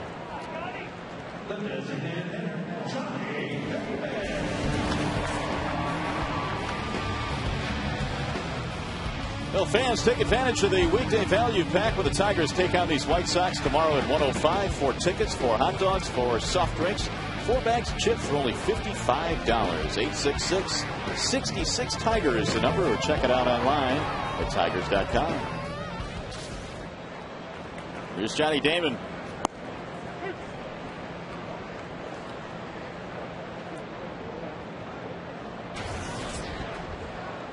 Damon a single, reaching on an error back in the 3rd, on base twice in this game. If you weren't with us earlier, we told you that the pitching coach, Don Cooper, made a slight adjustment with Edwin Jackson as far as him standing a little taller on the rubber, and apparently it's worked well for him. Jackson has not walked a hitter in this game, and he had walked 60 batters in his time in Arizona this year. So sometimes the pitching coaches and the hitting coaches can notice something very early on and kind of help you turn your career, your season around, I should say. Here's the 1-2. And really, Don Cooper didn't have a whole lot of time as Damon takes strike 3 for the second out of the inning. When you're looking for a guy to help you the final 2 months of the season, and sometimes you have to find out exactly what that guy may be doing wrong when he's with his former club, because you don't have a whole lot of time to sit back and kind of watch him before you make your evaluation. Well, you remember that no-hitter. He walked 8 in that game. And he had some high walk games with Arizona. Cabrera trying to get an infield hit. Vizquel's throw is not in time, and that is Miguel's first hit in this series. Oddly enough, an infield single. He does not get many of those. And Vizquel comes in, bare hands this ball, and by the time he gets to it and gets it off on its way to Konerko, and Cabrera able to beat it out. That's why it's amazing that the guy could hit 345 and not get any infield singles at all.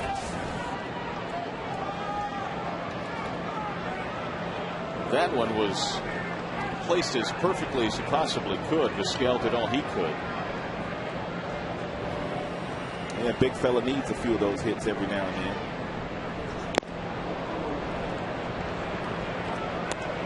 Oh, and 1 on Bosch. Brennan 0 for 2, strikeout pop-up. 1 for 11 in the series.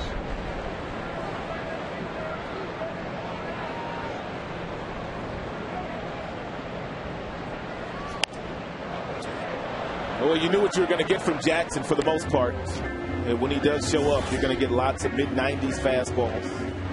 First couple of fastballs to Brennan Bosch, both at 95 and above. And he'll probably climb the ladder a little bit higher with this 0-2 pitch to see if he can get Brennan to swing at it.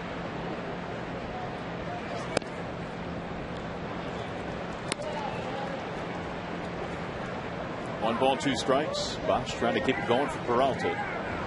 Tigers have 8 hits, all of them singles.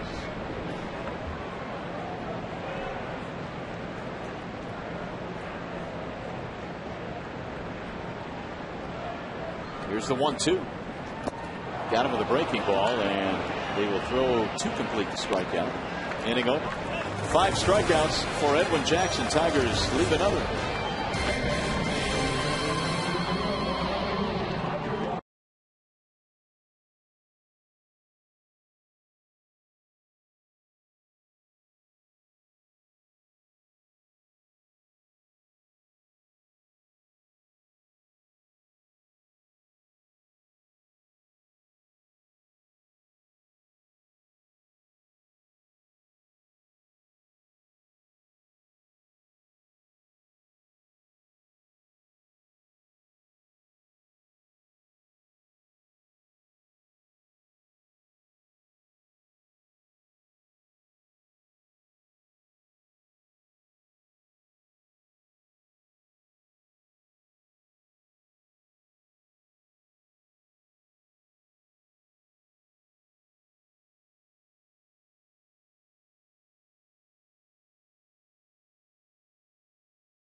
Here at the ballpark, 3-0 in favor of Chicago. The Tigers have left 8 men on base in this game.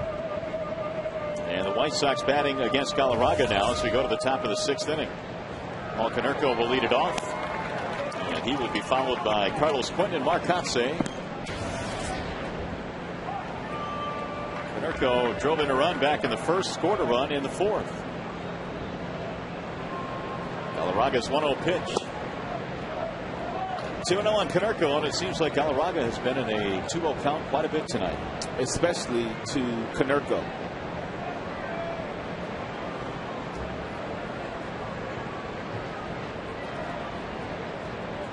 Here's the 2-0 offering. Driven high in the air toward left field. That ball is hooking, and that ball will land fair. It's gone. It's a home run. Not sure what that pitch was. It was 84 miles an hour, so it may have been a BP fastball or a hanging breaking ball, and Konerko connects for the second time in this series.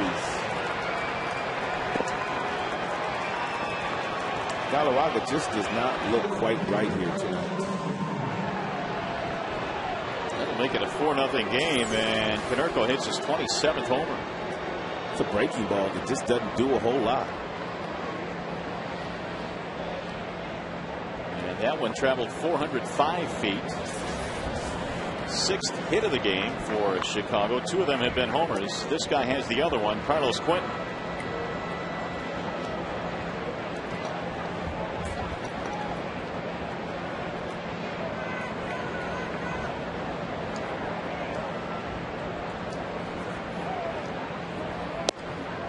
Galarraga missing outside.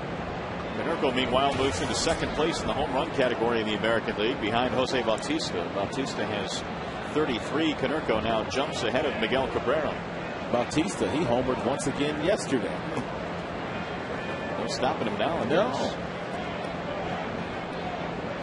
There are your leaders. Cabrera now in 3rd in the AL.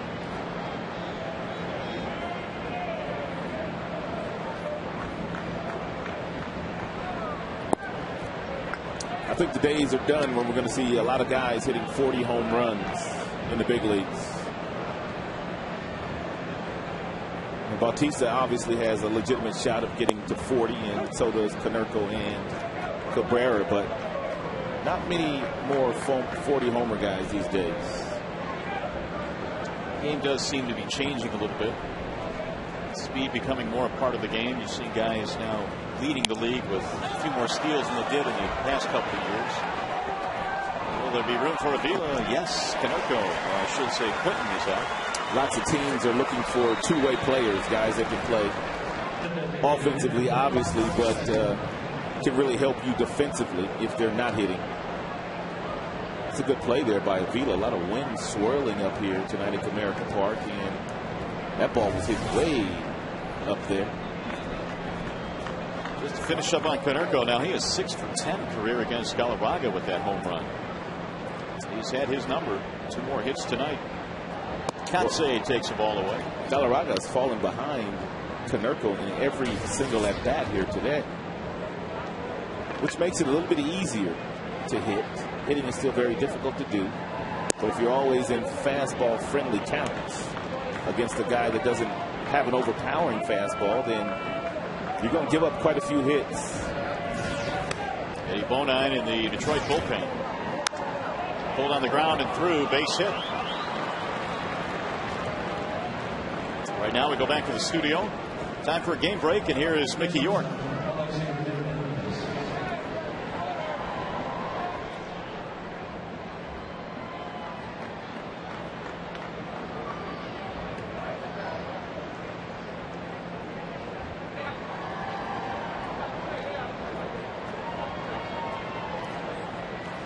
Brent McThanks in Minnesota came in a game and a half back behind Chicago.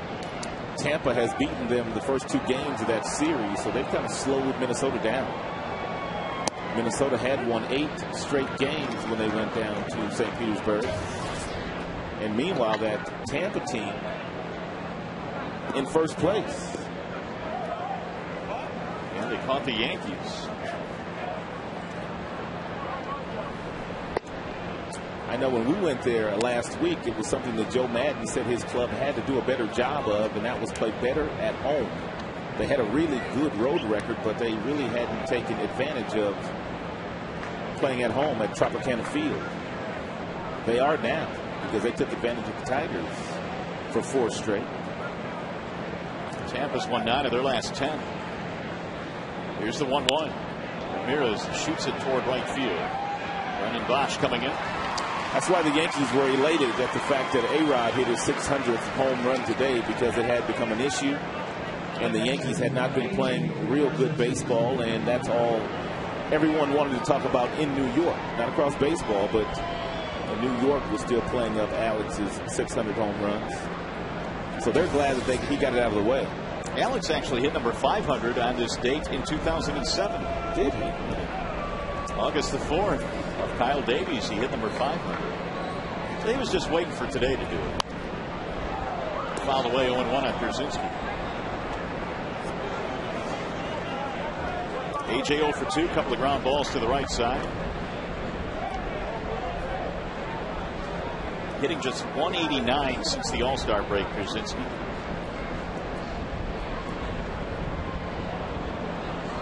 And the 0-1. Lifted in the air. Left center field. Jackson cruising over. Hauling and catching. And the side retired. They get another run. The homer by Konerko. Park Plaza, downtown Detroit.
Cam, we're going to take you back to the 4th after a walk to Konerko.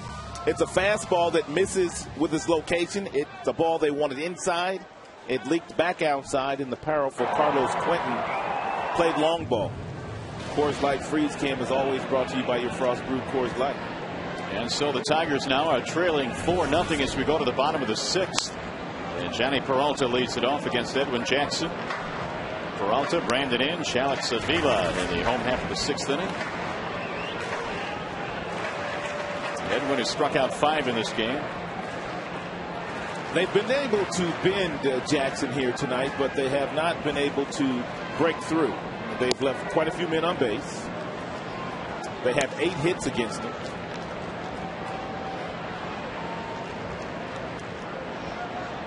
And they have stranded 2 in the first, 2 in the second, 2 in the third, and 1 in each of the last 2 innings.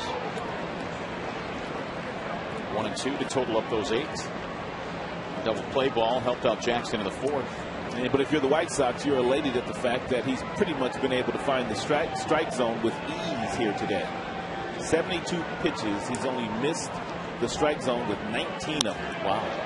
Yeah, that has helped. Here's Rios cruising over, and Peralta is out of there. 1 gone.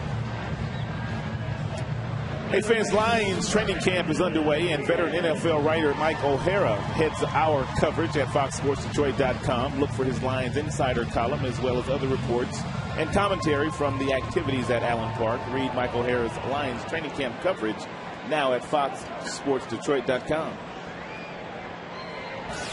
Mr. Sue apparently is in camp now with the Lions. What a huge signing that is. Get that out of the way and get him in camp. Yeah, saw him at Comerica Park, I don't know, about a month ago or so. He threw out a first pitch, and he is a real big fella. Gentle giant, so to speak. Strikeout Brandon. It's always good to get into training camp as soon as you possibly can, especially if you're a rookie. You don't want to get off to a bad start with your teammates nor the town you're playing in. Driven to left field, hit pretty good, but Juan Pierre gets back there to the warning track and inches out 2 away. It's going to bring up Alex Avila.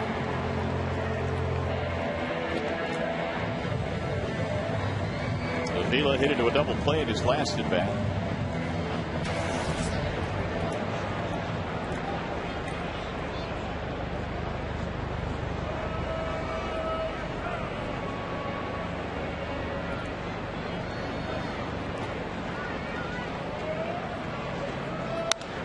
Ground ball to first base, and that's going to be the first 1-2-3 inning for Edwin Jackson in this game.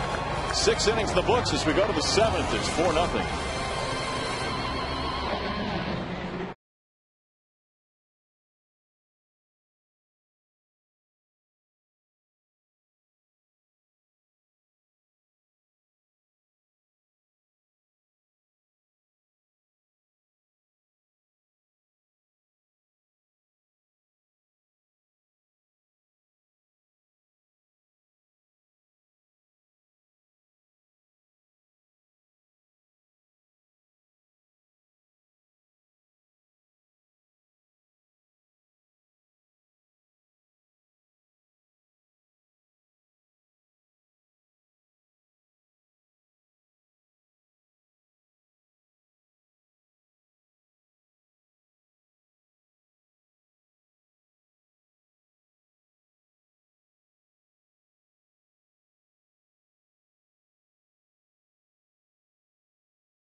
Checks Tigers, followed by a space, then the player's uniform number to 37338. FSDET. See the final results postgame during Tigers Live. First pitch is popped up, back out of play off the bat. Gordon Beckham, who leads it off here in the 7th inning. Beckham, then Pierre, then Vizquel. Tigers tonight have been shut out by their former teammate Edwin Jackson, who has given up 8 hits but no runs. Waving a miss, 0-2 on Beckham. Beckham a single and a walk. Galarraga tonight has surrendered 2 home runs, 2-run shot to Quinton, solo homer to Konerko. In the air to right field. Bosch runs it down, 1 going.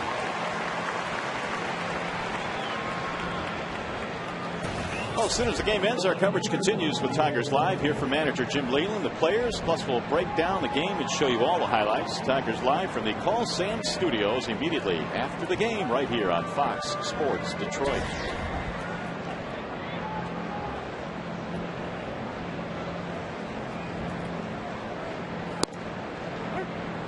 Strike call on Juan Pierre. He's 1 for 3 tonight. Pierre had a single and scored a run in the very first inning.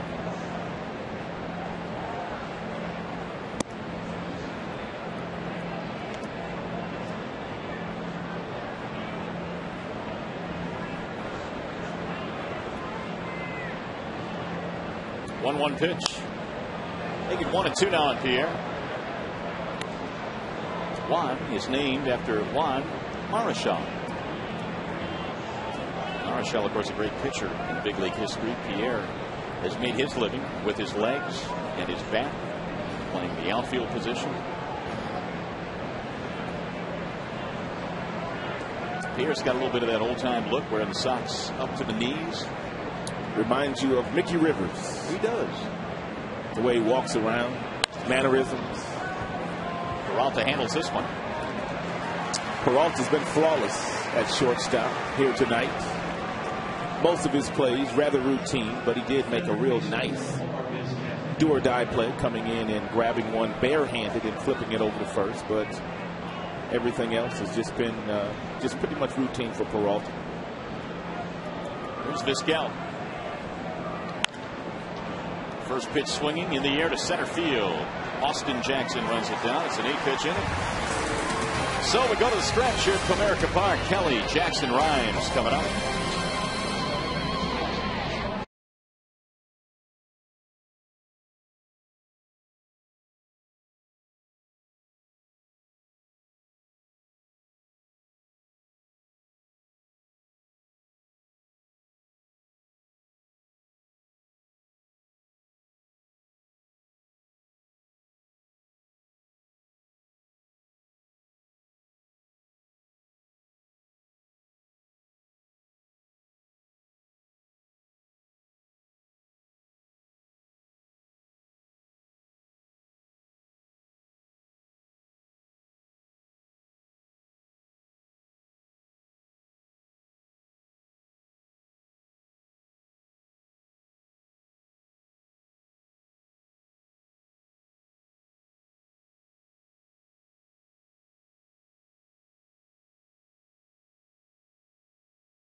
As the Tigers trail this one here tonight, Mario and Pemba, Ron Allen, we are happy to have you with us. Brady Klima, our producer. Mark Isofano is our director tonight, and the Tigers have some work to do. They are down 4-0 in front of better than 31,000 fans in attendance here tonight. They've had very little to cheer about here today. Well, let's see if we can change that. Kelly leads it off, and Jackson then Rhymes. Kelly 2 for 2. A couple of singles. He shows bunt. And he takes a strike.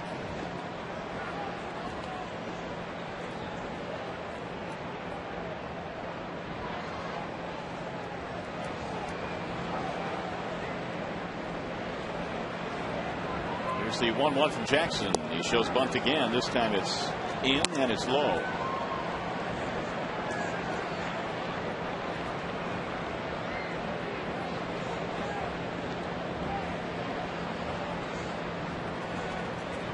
It's just the 80th pitch thrown by Jackson. It's fouled off.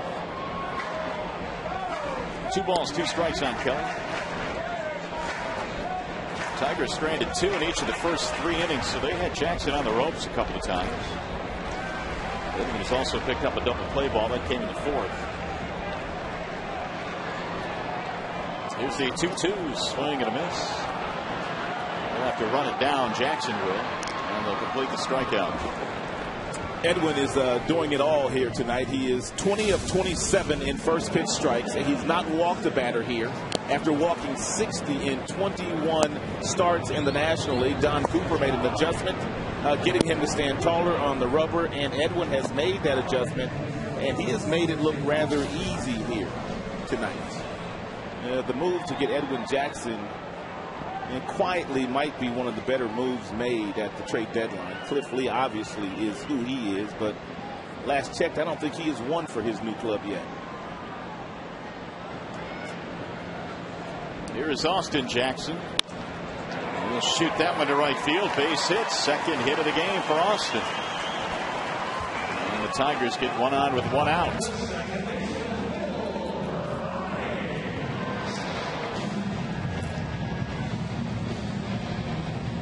Bring up Will Rhymes. He's 1 for 3 tonight. Tigers now have 9 hits. And yes, all of them singles.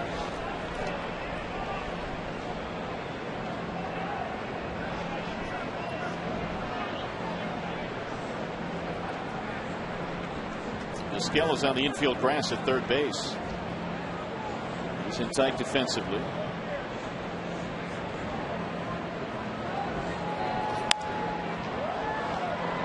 1-1 on Will.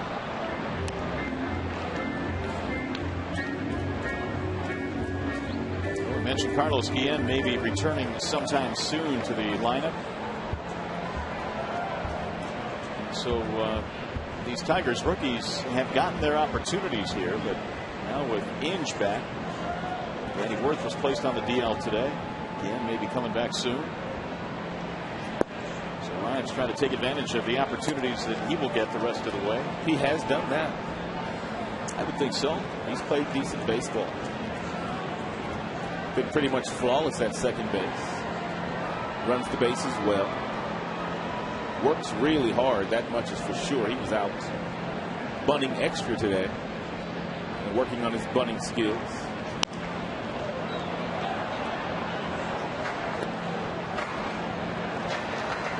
Well, nothing new for Jackson. We had a chance to watch him last year. First half of the year, he was stellar. He has touched 98 here today and has gone as low as 81. Kind of hard to watch him come back here and dominate your team. But that's exactly what he's doing. 1-2. You wonder what it is why he has moved 4 different times. Talking about Edwin. 4 different teams with a fastball that's 98 miles an hour. Well, I think you talked about part of the reason perhaps that maybe Chicago thought that they could flip him for Dunn, and that didn't happen. If he continues to pitch like this, they won't flip him for anybody. Edwin signed a 2-year deal with the Arizona Diamondbacks. This is the first year of that deal, so he's under control for next year. And Edwin is only 26 years old. And there are not many starters walking around with this kind of stuff, I should say. Popped him up. Shallow left field. Pierre, and Rhymes is out, 2 gone. And it's not just stuff. He won 14 games 2 years ago, 13 for the Tigers last year. I don't care who you are, that's a lot of games. Yeah, it is. And I know that Edwin struggled in the second half. We documented the splits in the first half compared to the second half, but it is a lot of victories the last 2 years. Don Cooper said he was looking forward to the challenge of trying to straighten Edwin out for those first half numbers this year in the other league, and also what he did last year for the Tigers the second half of the year. Damon fouls it away. There's not many other pitching coaches other than Dave Duncan that really gets a whole lot of credit around baseball, really.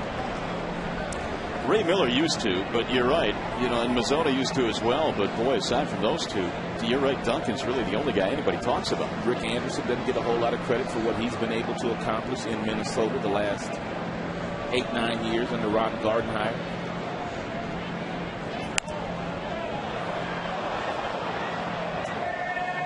Oh, 2. I guess really the only time you talk about the pitching coach is when the pitchers are struggling. Johnny Damon tonight is 1 for 3. Damon this year has had hitting streaks of 10 and 15.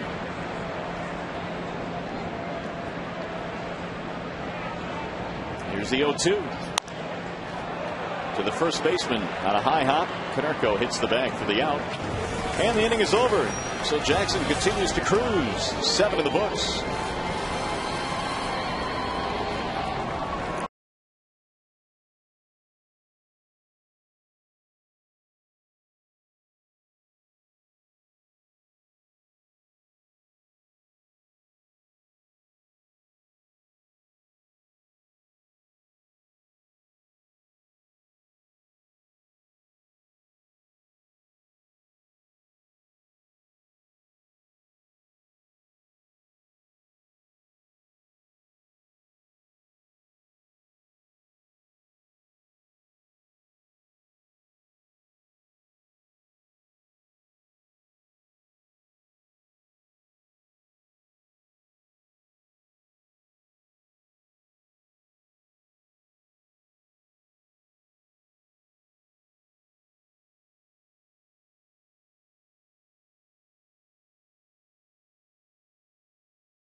Brought to you by your neighborhood Spartan stores. To find your location, visit turntospartan.com.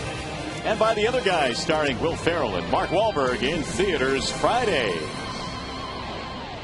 Here's our Comerica game summary tonight. It has been all Chicago in this one, 4-0. Quentin Konerko with home runs. Edwin Jackson has been really good this evening with 6 strikeouts, no walks. And the RISP runners in scoring position, not real good for Detroit, 0 for 7. And there's your story. Galarraga back at the hill as we go now to the 8th inning. It'll be Rios to lead it off, and Konerko and Carlos Quentin. 9 hits for the Tigers, 7 for the White Sox.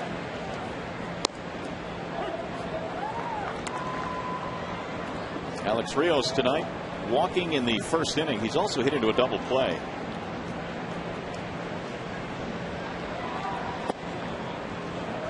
Missed inside, 2-1. Series finale will happen tomorrow. It's Scherzer and Garcia. Freddie Garcia's 10-4 this year. Driven to left center field. That's down. It's a base hit. Jackson over to cut it off.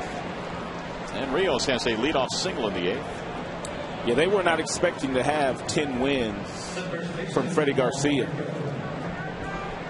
their number 5 starter. Not this early in the season. Meanwhile, Galarraga now, who averages 95, almost 96 pitches a start, is at 103.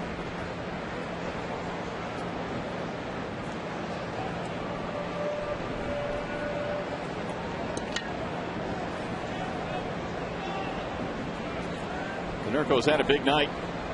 Single walk homer, 2 RBIs, and 2 runs scored. Galarraga gets ahead of him. 0-1. 27 long balls now for Konerko, who's raised his average over the 300 mark to 302.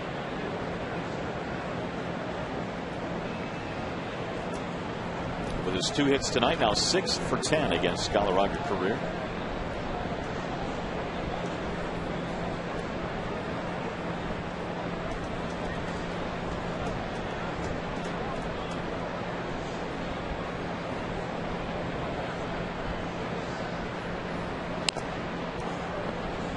Two on Konerko.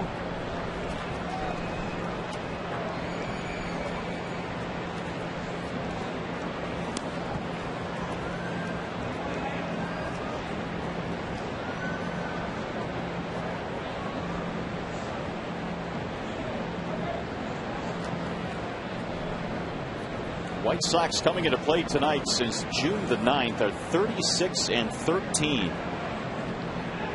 They haven't trailed here this evening, leading 4-0 in the 8th.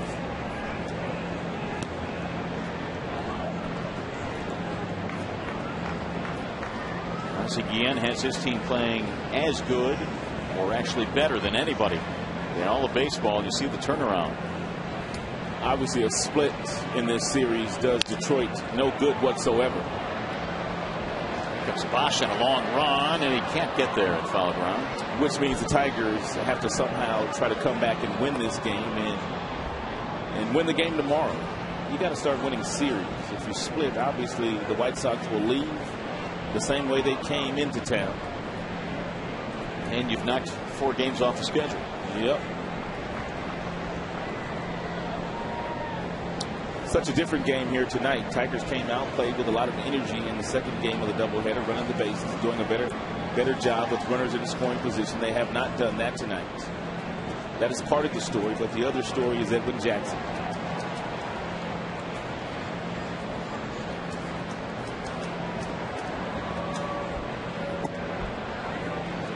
Who has given up 9 hits, but none of those hits when runners have been in scoring position. Kind of got better when he is pitched in traffic.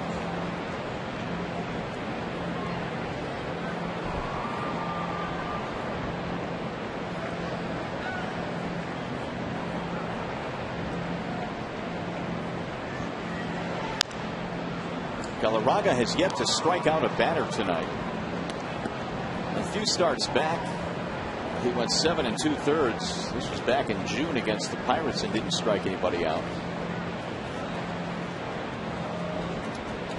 And when Galarraga is getting strikeouts, he's getting ahead of the hitters. Today, he's been behind a lot of the hitters the majority of the day.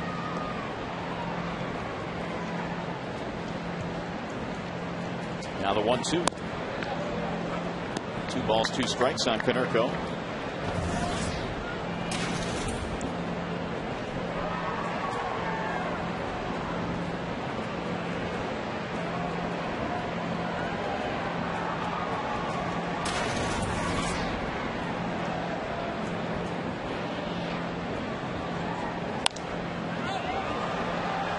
See if this one stays playable for Cabrera. Oh, and it's off his glove and into the dugout. They might give him an error for that. I think they will. That was a catchable ball. They weren't even leaning in, I don't think. Well, Cabrera will tell you it's a ball you should have caught. No doubt about that. Especially with Konerko standing in that batter's box. You don't want to give him extra swing.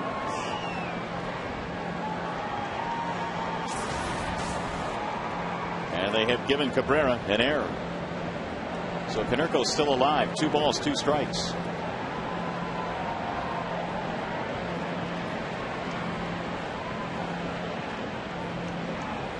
Swing and a miss. There's your first strikeout for Armando.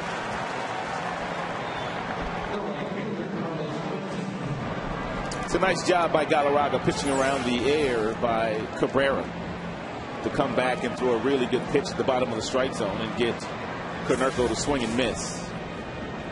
Now he needs that ground ball to get the double play to get him out of the inning, and He's got a nice candidate in the batter's box in Quentin if he keeps the ball down. Quentin stands right on top of the plate. That's why he gets hit so much. In the air to shallow left center. Kelly coming in. Don makes the catch. 2 gone. Hey fans, follow the Tigers on your iPhone, iPod Touch, BlackBerry, and Android phones with MLB.com at Bat 2010, featuring play-by-play, video highlights, and live audio broadcasts. Visit Tigers.com today and get all the details that you need. Here is Mark Kotsay. Kotsay tonight is 1 for 3. Not having a good year offensively. But Kotsay, as a big leaguer, has been a very solid hitter over the years. .281 career for the major leagues. He had some back issues, back surgery last year. I think he's had a couple of back surgeries.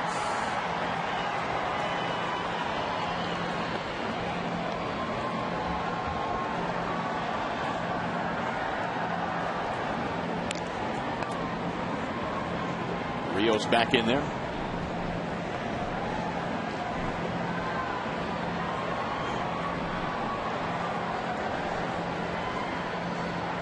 Kotsay this year has walked more than he has struck out. 27 walks, only 26 strikeouts.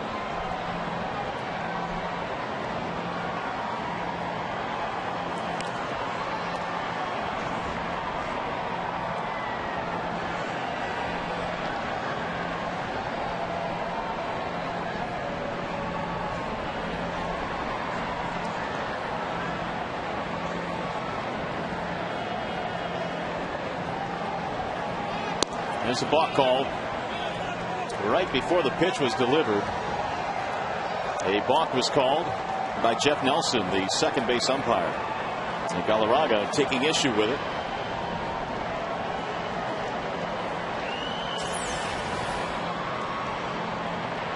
Did he break his hands? Didn't come to a set, that's it. Yep, didn't stop. That's usually what the call is when the second base umpire calls it. Here's the 0-1.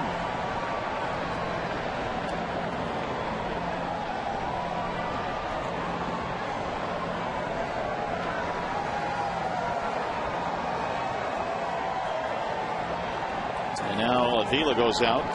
Galarraga is about to deliver his 116th pitch, which will equal his season high.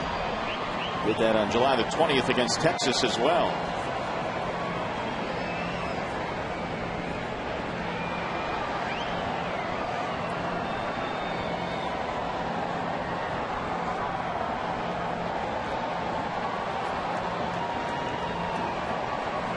Here's the 1-1.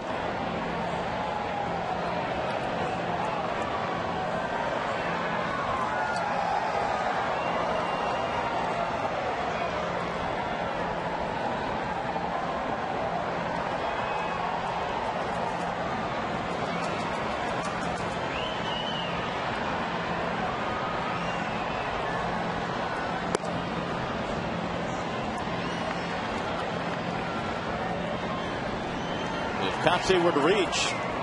Alexi Ramirez is on deck. Single by Rios opened the inning.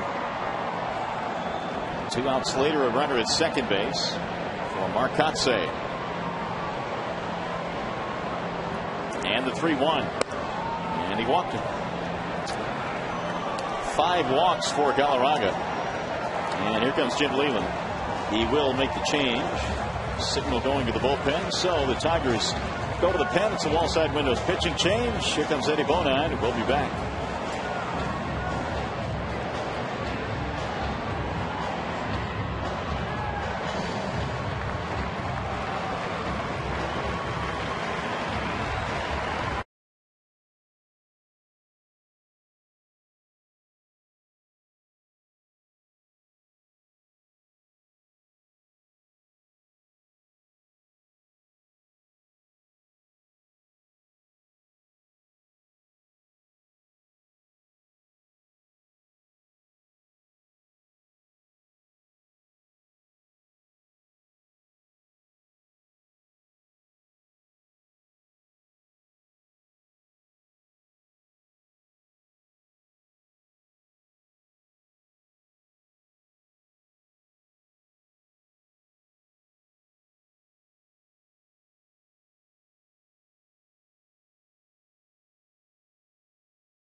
Series against the White Sox. Coverage begins just prior to the first pitch at 1 o'clock. Tigers baseball presented by Bell Tire tomorrow afternoon on Fox Sports Detroit and Fox Sports Detroit HD. There's your pitching matchup for tomorrow's game, Garcia and Scherzer. A couple of guys that get it done in different ways. There was a time when Garcia threw 95 miles an hour, but he no longer has that kind of fastball. But he's got about 3 or 4 different pitches at different angles and different speeds that has allowed him to have the kind of year he has had. And you know how good Max can be. His stuff is explosive.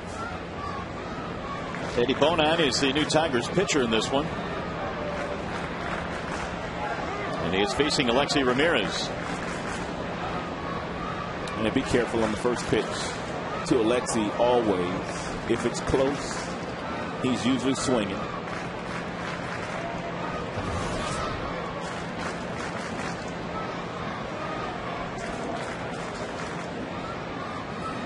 Knuckleball. In there for strike 1 on Ramirez. Alexei in this game tonight who's 0 for 3. Eddie told me when he got that start, what was it, Tampa?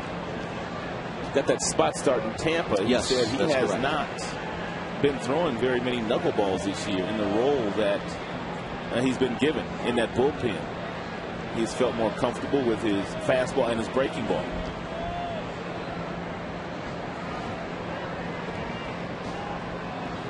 Eddie also told me that Jim Leland earlier in the year kind of encouraged him into throwing that knuckleball a little bit more often. What if it's a tougher pitch for a guy like Bonin to keep the feel of the knuckleball as opposed to a guy like Wakefield who throws it, well, that's about all he throws. That's a good point, but I think a lot of times when Bonin comes into the game, it's sometimes in a situation like this where you don't want to kind of get beat with your third best pitch. I think he feels like he can control his fastball in the low 90s a little bit better, and the breaking ball has been a good pitch for him too. Therefore, I think that may be the reason why he doesn't use that knuckleball all that often when coming out of the bullpen. The 0-1 is on the ground foul. Williams will scoop it up outside of the white line. 0-2. Yeah, Bonin has inherited 22 base runners this year, and 13 of which have come around to score, so that's a pretty high total. He's got 2 guys right now on the bases. That's Rios and Katse. Galarraga would be elated if he was able to strand those 2. Armando tonight threw a season high 117 pitches before departing. 5 walks though and only 1 strikeout. Hoping that Bonin can get the final out here in the 8th.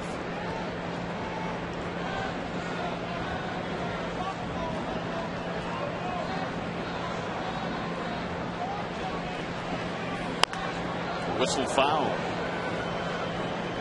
1-2 the count stays on Alexei Ramirez.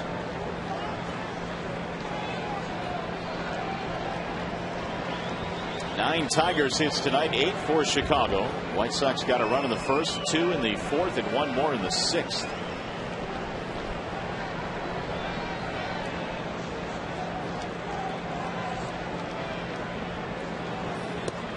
Did he hit him? Nope, but it was awfully close. Lexi too skinny to get hit. That little wiry body. You got to throw it right at him to hit him. Speaking of getting hit, man, there's been a lot of guys getting hit in the head here lately in the big leagues. I watched at least 2, 3 of them last night. Yeah.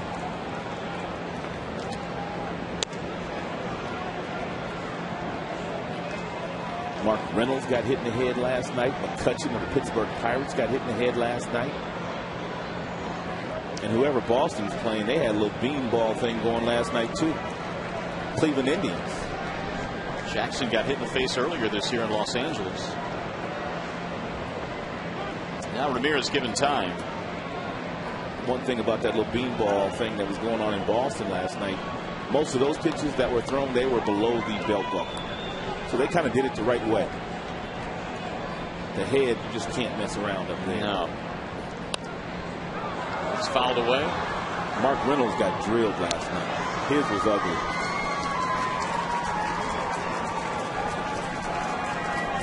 It's amazing how guys at this level or any level can get hit in the head and yet take their next at bat with no fear at all. Yeah. I think most guys that have ever played have not necessarily been hit in the head, but I mean, you've been plucked quite a few times if you played baseball for a long time. That's in the air toward left. Kelly trying to get there, and he reaches but can't get into the stands to make the play. And to be quite frankly, it's a reason why so many young kids stop playing baseball. They get hit a couple times, and obviously it hurts, and they just shut it down. Verlander was telling us a story one time when he was in Little League about he hit a couple kids and those kids quit. But you can imagine how hard Verlander throws. Verlander probably was throwing 92 in Little League. He said they quit. He said next time we played them, they didn't show up. Can't blame him. I believe he made him cry, too. Swing and a miss, and Ramirez is finally taken care of to finally end the inning. We go to the bottom of the 8th at Comerica Park, 4-0.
And Edwin Jackson still out there. He's thrown 91 pitches in this game, still going strong. Meanwhile, Andrew Jones is the new right fielder. Carlos Quentin is out of the game. So the veteran Jones will take over in right, and the Tigers trying to get it going here offensively. They've managed 9 hits, just have not been able to push anything across against Jackson. Cabrera, then Bosch, then Peralta. First pitch inside to Miguel. Cabrera had an infield single in his last at bat, his first hit in this series. Here's Jackson's 1-0 pitch.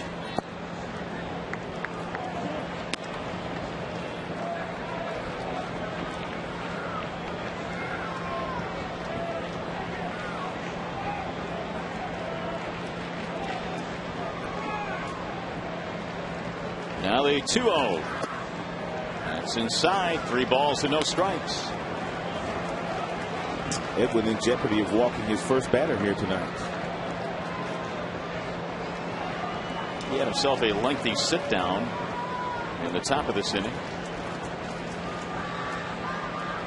And there's ball 4. So he lost him on 4 straight pitches.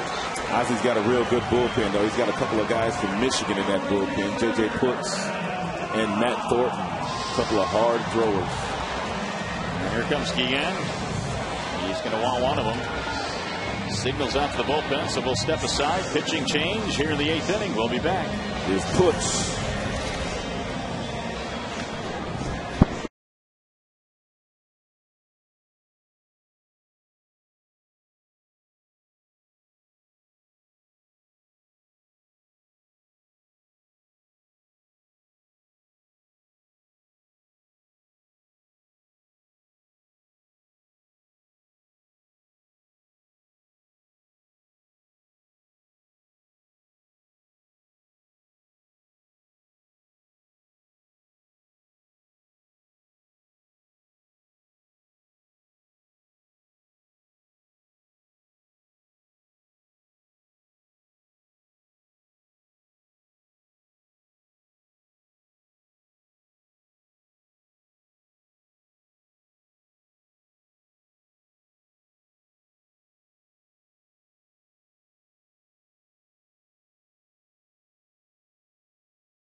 Jackson is done for the night. He'll give way to the bullpen, but after 7+ very strong innings this evening.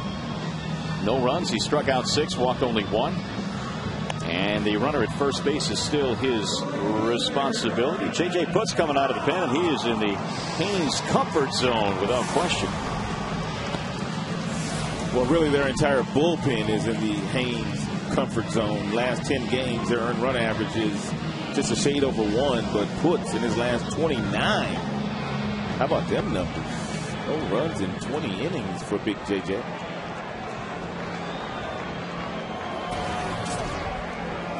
Five and 2, 12 holds, 1.83 earned run average. Former closer, as a matter of fact. Puts hasn't walked anybody either this year, not many at least. Bosch takes ball 1.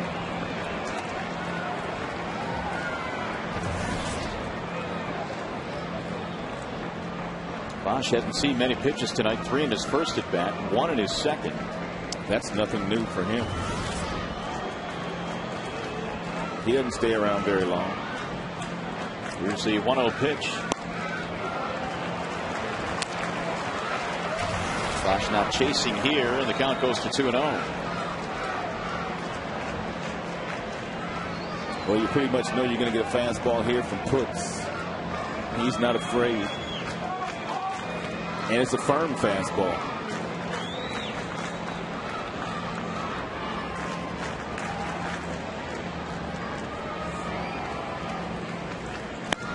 Missed it way high. 3-0.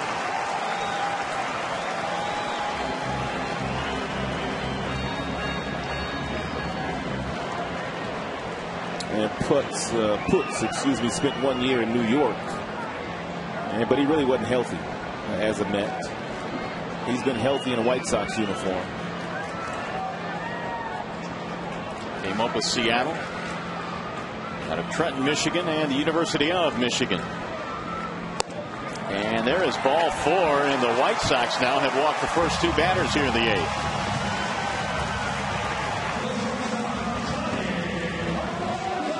It's going to bring up Johnny Peralta. That does not make the skipper very happy. Edwin Jackson twirling a really good one here tonight, but 2 walks, and now Peralta. With Seattle, Puts had some big save seasons. He saved 40 back in 2007.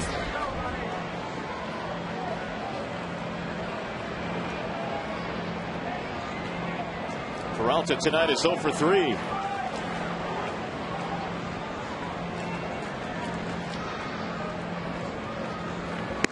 Ball high. They haven't thrown a strike yet. Cabrera, a 4-pitch walk. Bosch, a 4-pitch walk. Peralta's already homered twice as a Tiger. They came in Boston, both to left field. And try to get one up there tonight on this 1-0 fastball. There's a strike.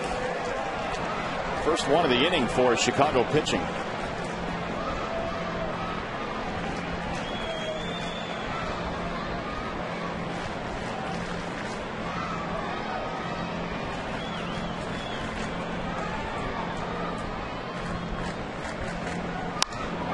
To center field. Rios positioned there, and the runners have to hold. One gone. So Peralta tonight is 0 for 4. Going to bring up Brandon Inge.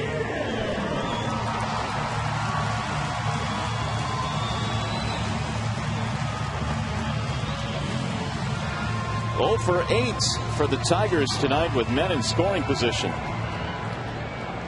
And they're running out of chances. Inge has a couple of hits in his return back to the lineup. An infield single in the second, a base hit in the fourth.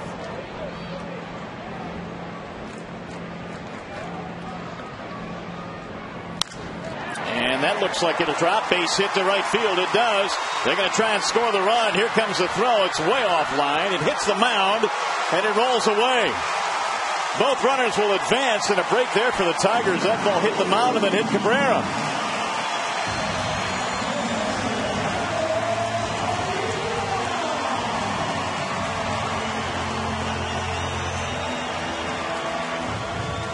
Third hit of the game for Brandon Inge. Jones in right doesn't throw as well as he used to when he came up with the Atlanta Braves, but a gamble here by Gene Lamont that paid off. It was Jones running to his right, which made it tough for him to stop and throw that ball accurately, and after that ball hit the mound, trickled off the leg of Cabrera, and now the Tigers are in business. And Guillen is out again.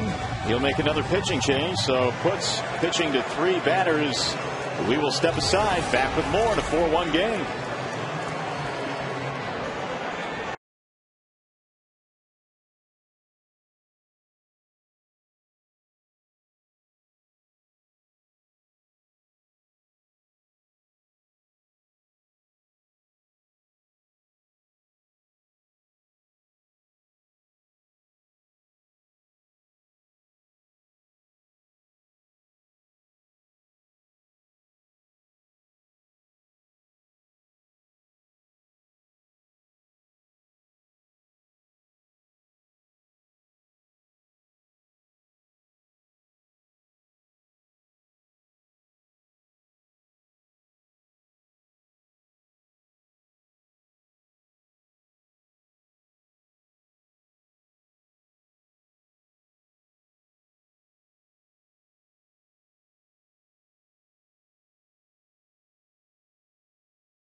It came back in the 4th inning. It's one of 2 home runs that the White Sox have hit here today.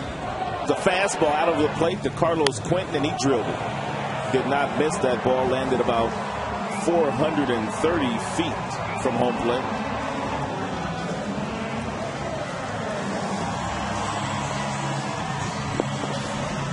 Matt Thornton, the new reliever for Guillen, and he's a hard thrower. And look at the strikeout numbers. 54 strikeouts in 40 and 2/3 innings against 13 walks. He may have the best fastball of any left-handed reliever in the game. That's how hard he throws. Ryan Rayburn pinch hitting for Alex Avila. Thornton was also an all-star this year for the first time in his career. popped him up. Ooh, this is going to hurt. Right side of the infield. And Beckham hauls it in. Runners have to hold. There are 2 gone. Rayburn is retired, and Jim Leland goes right back to the bench. Looks like Frazier has picked up a bat. And he will pinch hit for Kelly.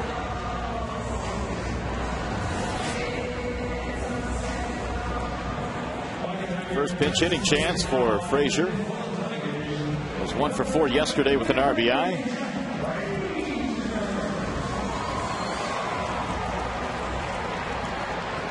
Four to 1 ball game. Tigers have 10 hits in this game. They have runners at second and third with 2 outs.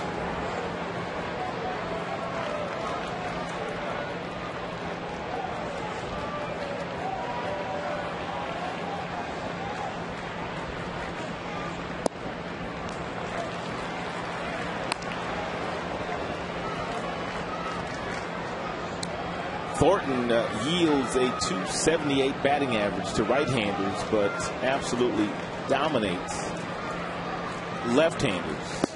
Only giving up 1 home run. And that would have been to that guy right there. Brennan Bosch. Oh, yeah, that was straightaway center field, wasn't it? A mammoth shot. He had a rough outing that day.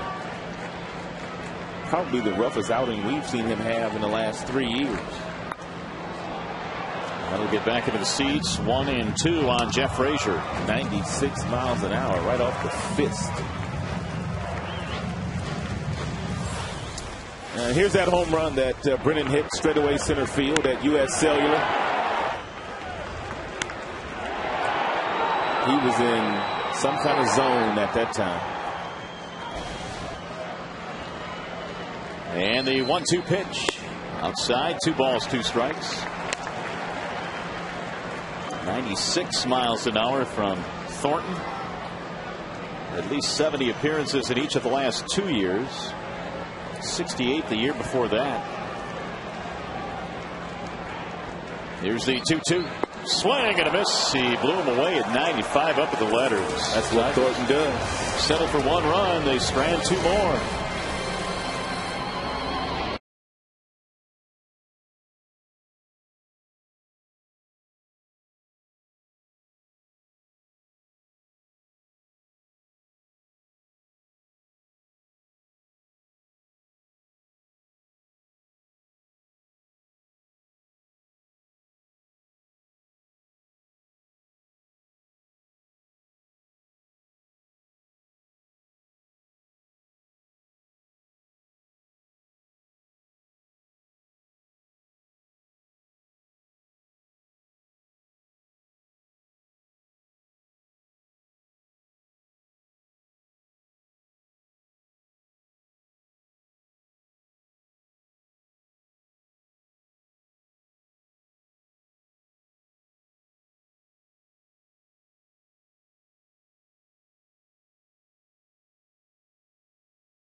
That would be nice. Right now it's a 4-1 ball game here as we go to the 9th inning. Eddie Bonine back to the hill. Bonine came on in the 8th inning, got the only man he faced. A.J. Pierzynski leading it off here in the 9th, and he rolls one to the shortstop. And one gone, a couple of defensive changes. Gerald Laird will enter the game. He'll catch. And Ryan Rayburn stays in the game, and he'll play left. Baltimore Orioles looking to go 2-0 under their new manager, Buck Showalter. Yeah, big lead tonight against the Angels. An Angels team coming in here after they leave Baltimore. Boy, they have fallen on hard times. They are losing a lot of games this year. Here's the 1-0 pitch right back up the middle. That'll get into center field, a base hit. Angels going through like injuries like most teams. Kendry Morales, their first baseman, down. And of course, they lost a couple of key free agents. Sean Figgins, John Lackey, although Figgins not playing all that well in Seattle these days. Vladimir. Oh, yeah, I forgot about Vladimir. Yeah, that's a big bat. That's a big chunk. Pinheiro has been hurt, so they've gone through it as well. 1-on-1 out for Juan Pierre. To left field, Rayburn measuring it. And there are 2 gone.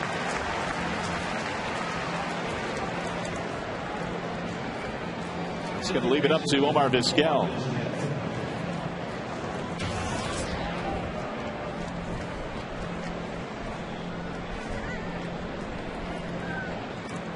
Vizquel has been on base twice in this game, single and a walk. Got 19 hits in this game, 10 for the home team.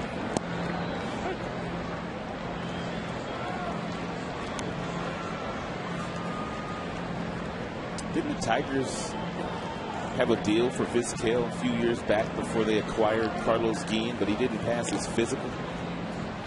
Yeah, I think Vizquel, right? I think it was Vizquel.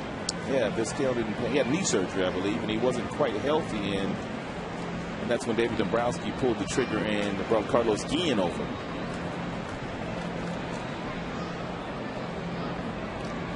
Well, Davis brought some players over that have really contributed. Of course, Polanco did some really good work before departing after last year. You miss a guy like Polanco, too. He was a valuable player. And Carlos Guillen, when healthy, has been a big run producer for Detroit. Runner bluffs. Laird coming out of the crouch, but the runner not going. I don't know if Beckham read that or not, because he took a couple of hard steps towards second, then shut it down after he apparently saw the pitch out.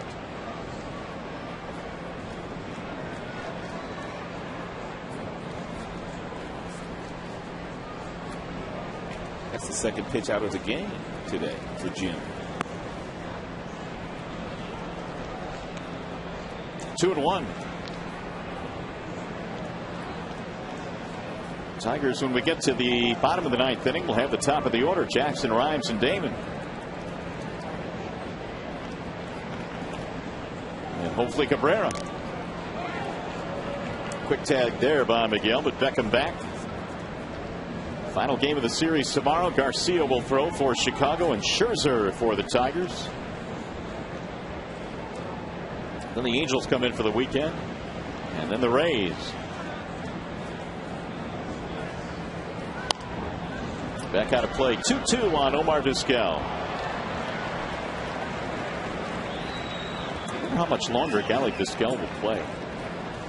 I mean, apparently the guy is in great enough shape to go out there and play third base every day.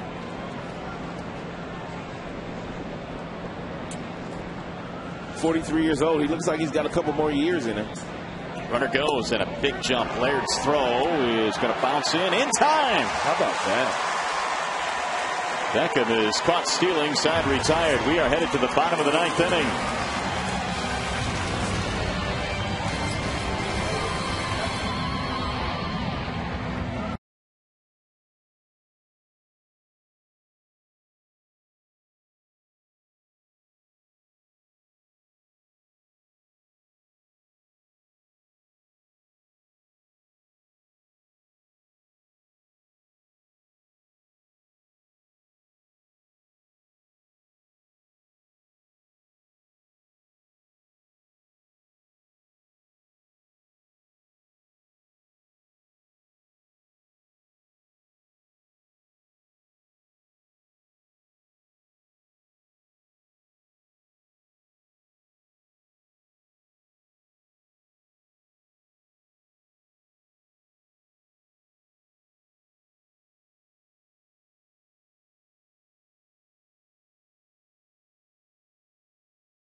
By Comerica Bank, strength and stability since 1849.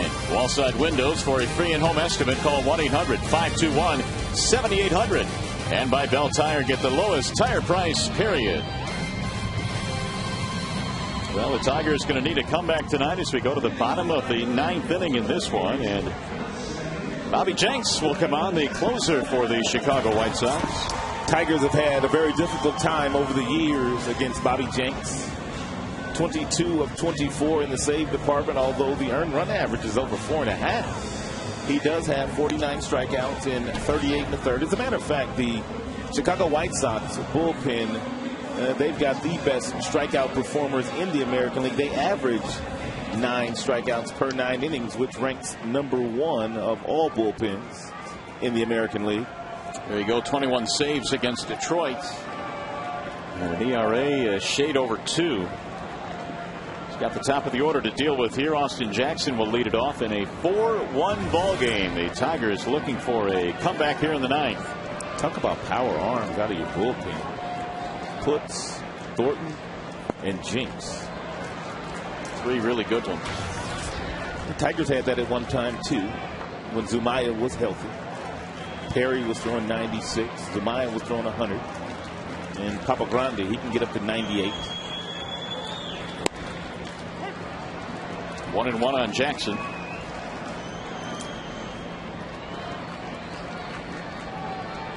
Austin in the ball game, another multiple hit game, 2 singles. He's 2 out of 4. Jenks is 1-1. He threw it by him at 96 miles an hour, 1-2.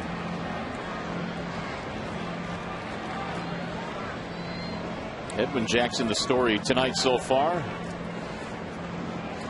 An outstanding effort tonight for the White Sox. Here's the 1-2 pitch. Jackson walked one batter, and that came in the 8th inning. The only batter that he faced in that inning.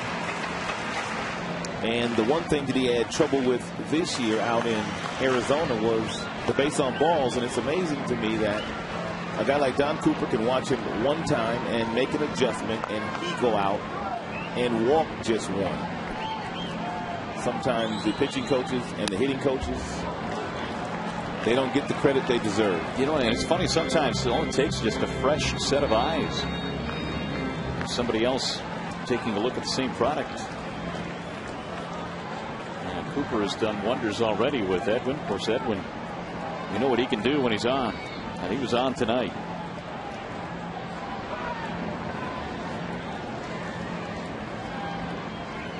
Again, the 1-2 from Jenks. On a line to right field. Andrew Jones runs it down. And Jones has got 10 gold gloves in his trophy case. 10 consecutive gold gloves in the National League, playing center field for the Atlanta Braves. 1 away, and here is Will Rhymes.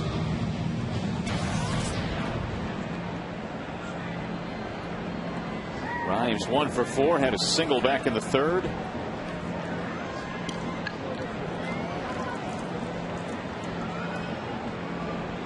White Sox, a couple of guys on their roster with 10 or more gold gloves. Vizquel the other. 1-0 on Will. Well, when the team was built, they felt like they had a pretty good nucleus, but they also wanted to improve their bench. And so they got some veterans. So Vizquel one, Jones another, Marcotte also a veteran player, all of which have postseason experience. And boy, does it help when you go down with an injury to have a guy that has experience come off your bench. Everyone doesn't have that luxury, but the White Sox this year planned for it.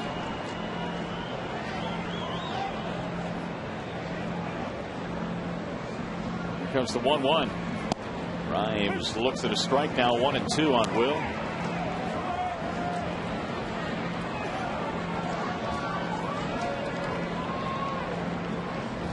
First big league hit was off James Shields on that last road trip in Tampa against the Rays.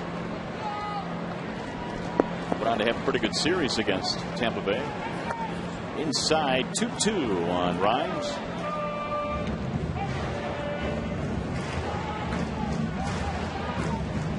Tigers need a couple of base runners here to bring up Cabrera as the tying run.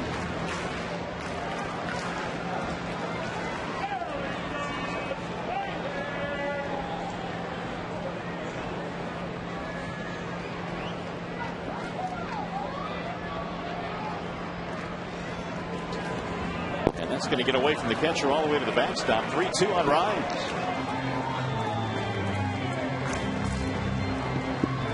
Tigers tonight 10 hits.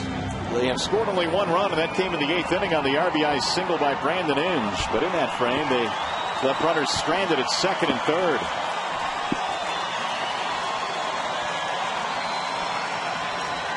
Here's the 3-2 pitch. Bouncing ball hit to the shortstop. Ramirez ranging left. Rhymes is out, 2 gone.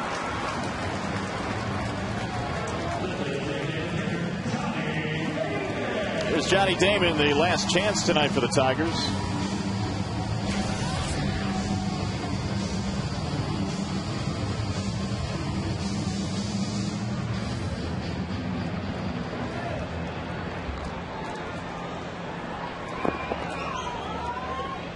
Damon on base twice, single and an error. He's 1 for 4.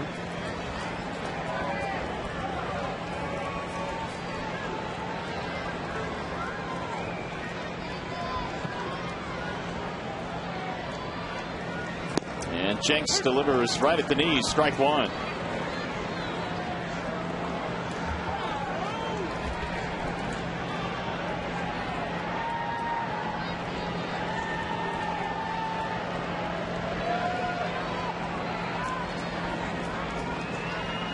Here's the 0-1 pitch. Broke his bat, soft liner, caught by the second baseman Beckham, and the Tigers in the 9th go 1-2-3 as the White Sox bullpen does the job, and they win it here tonight, defeating the Tigers. They've taken 2 out of 3 now, 4-1 our final score. Our coverage continues as we send it to Mickey York. He's standing by now in the Call Sam studios.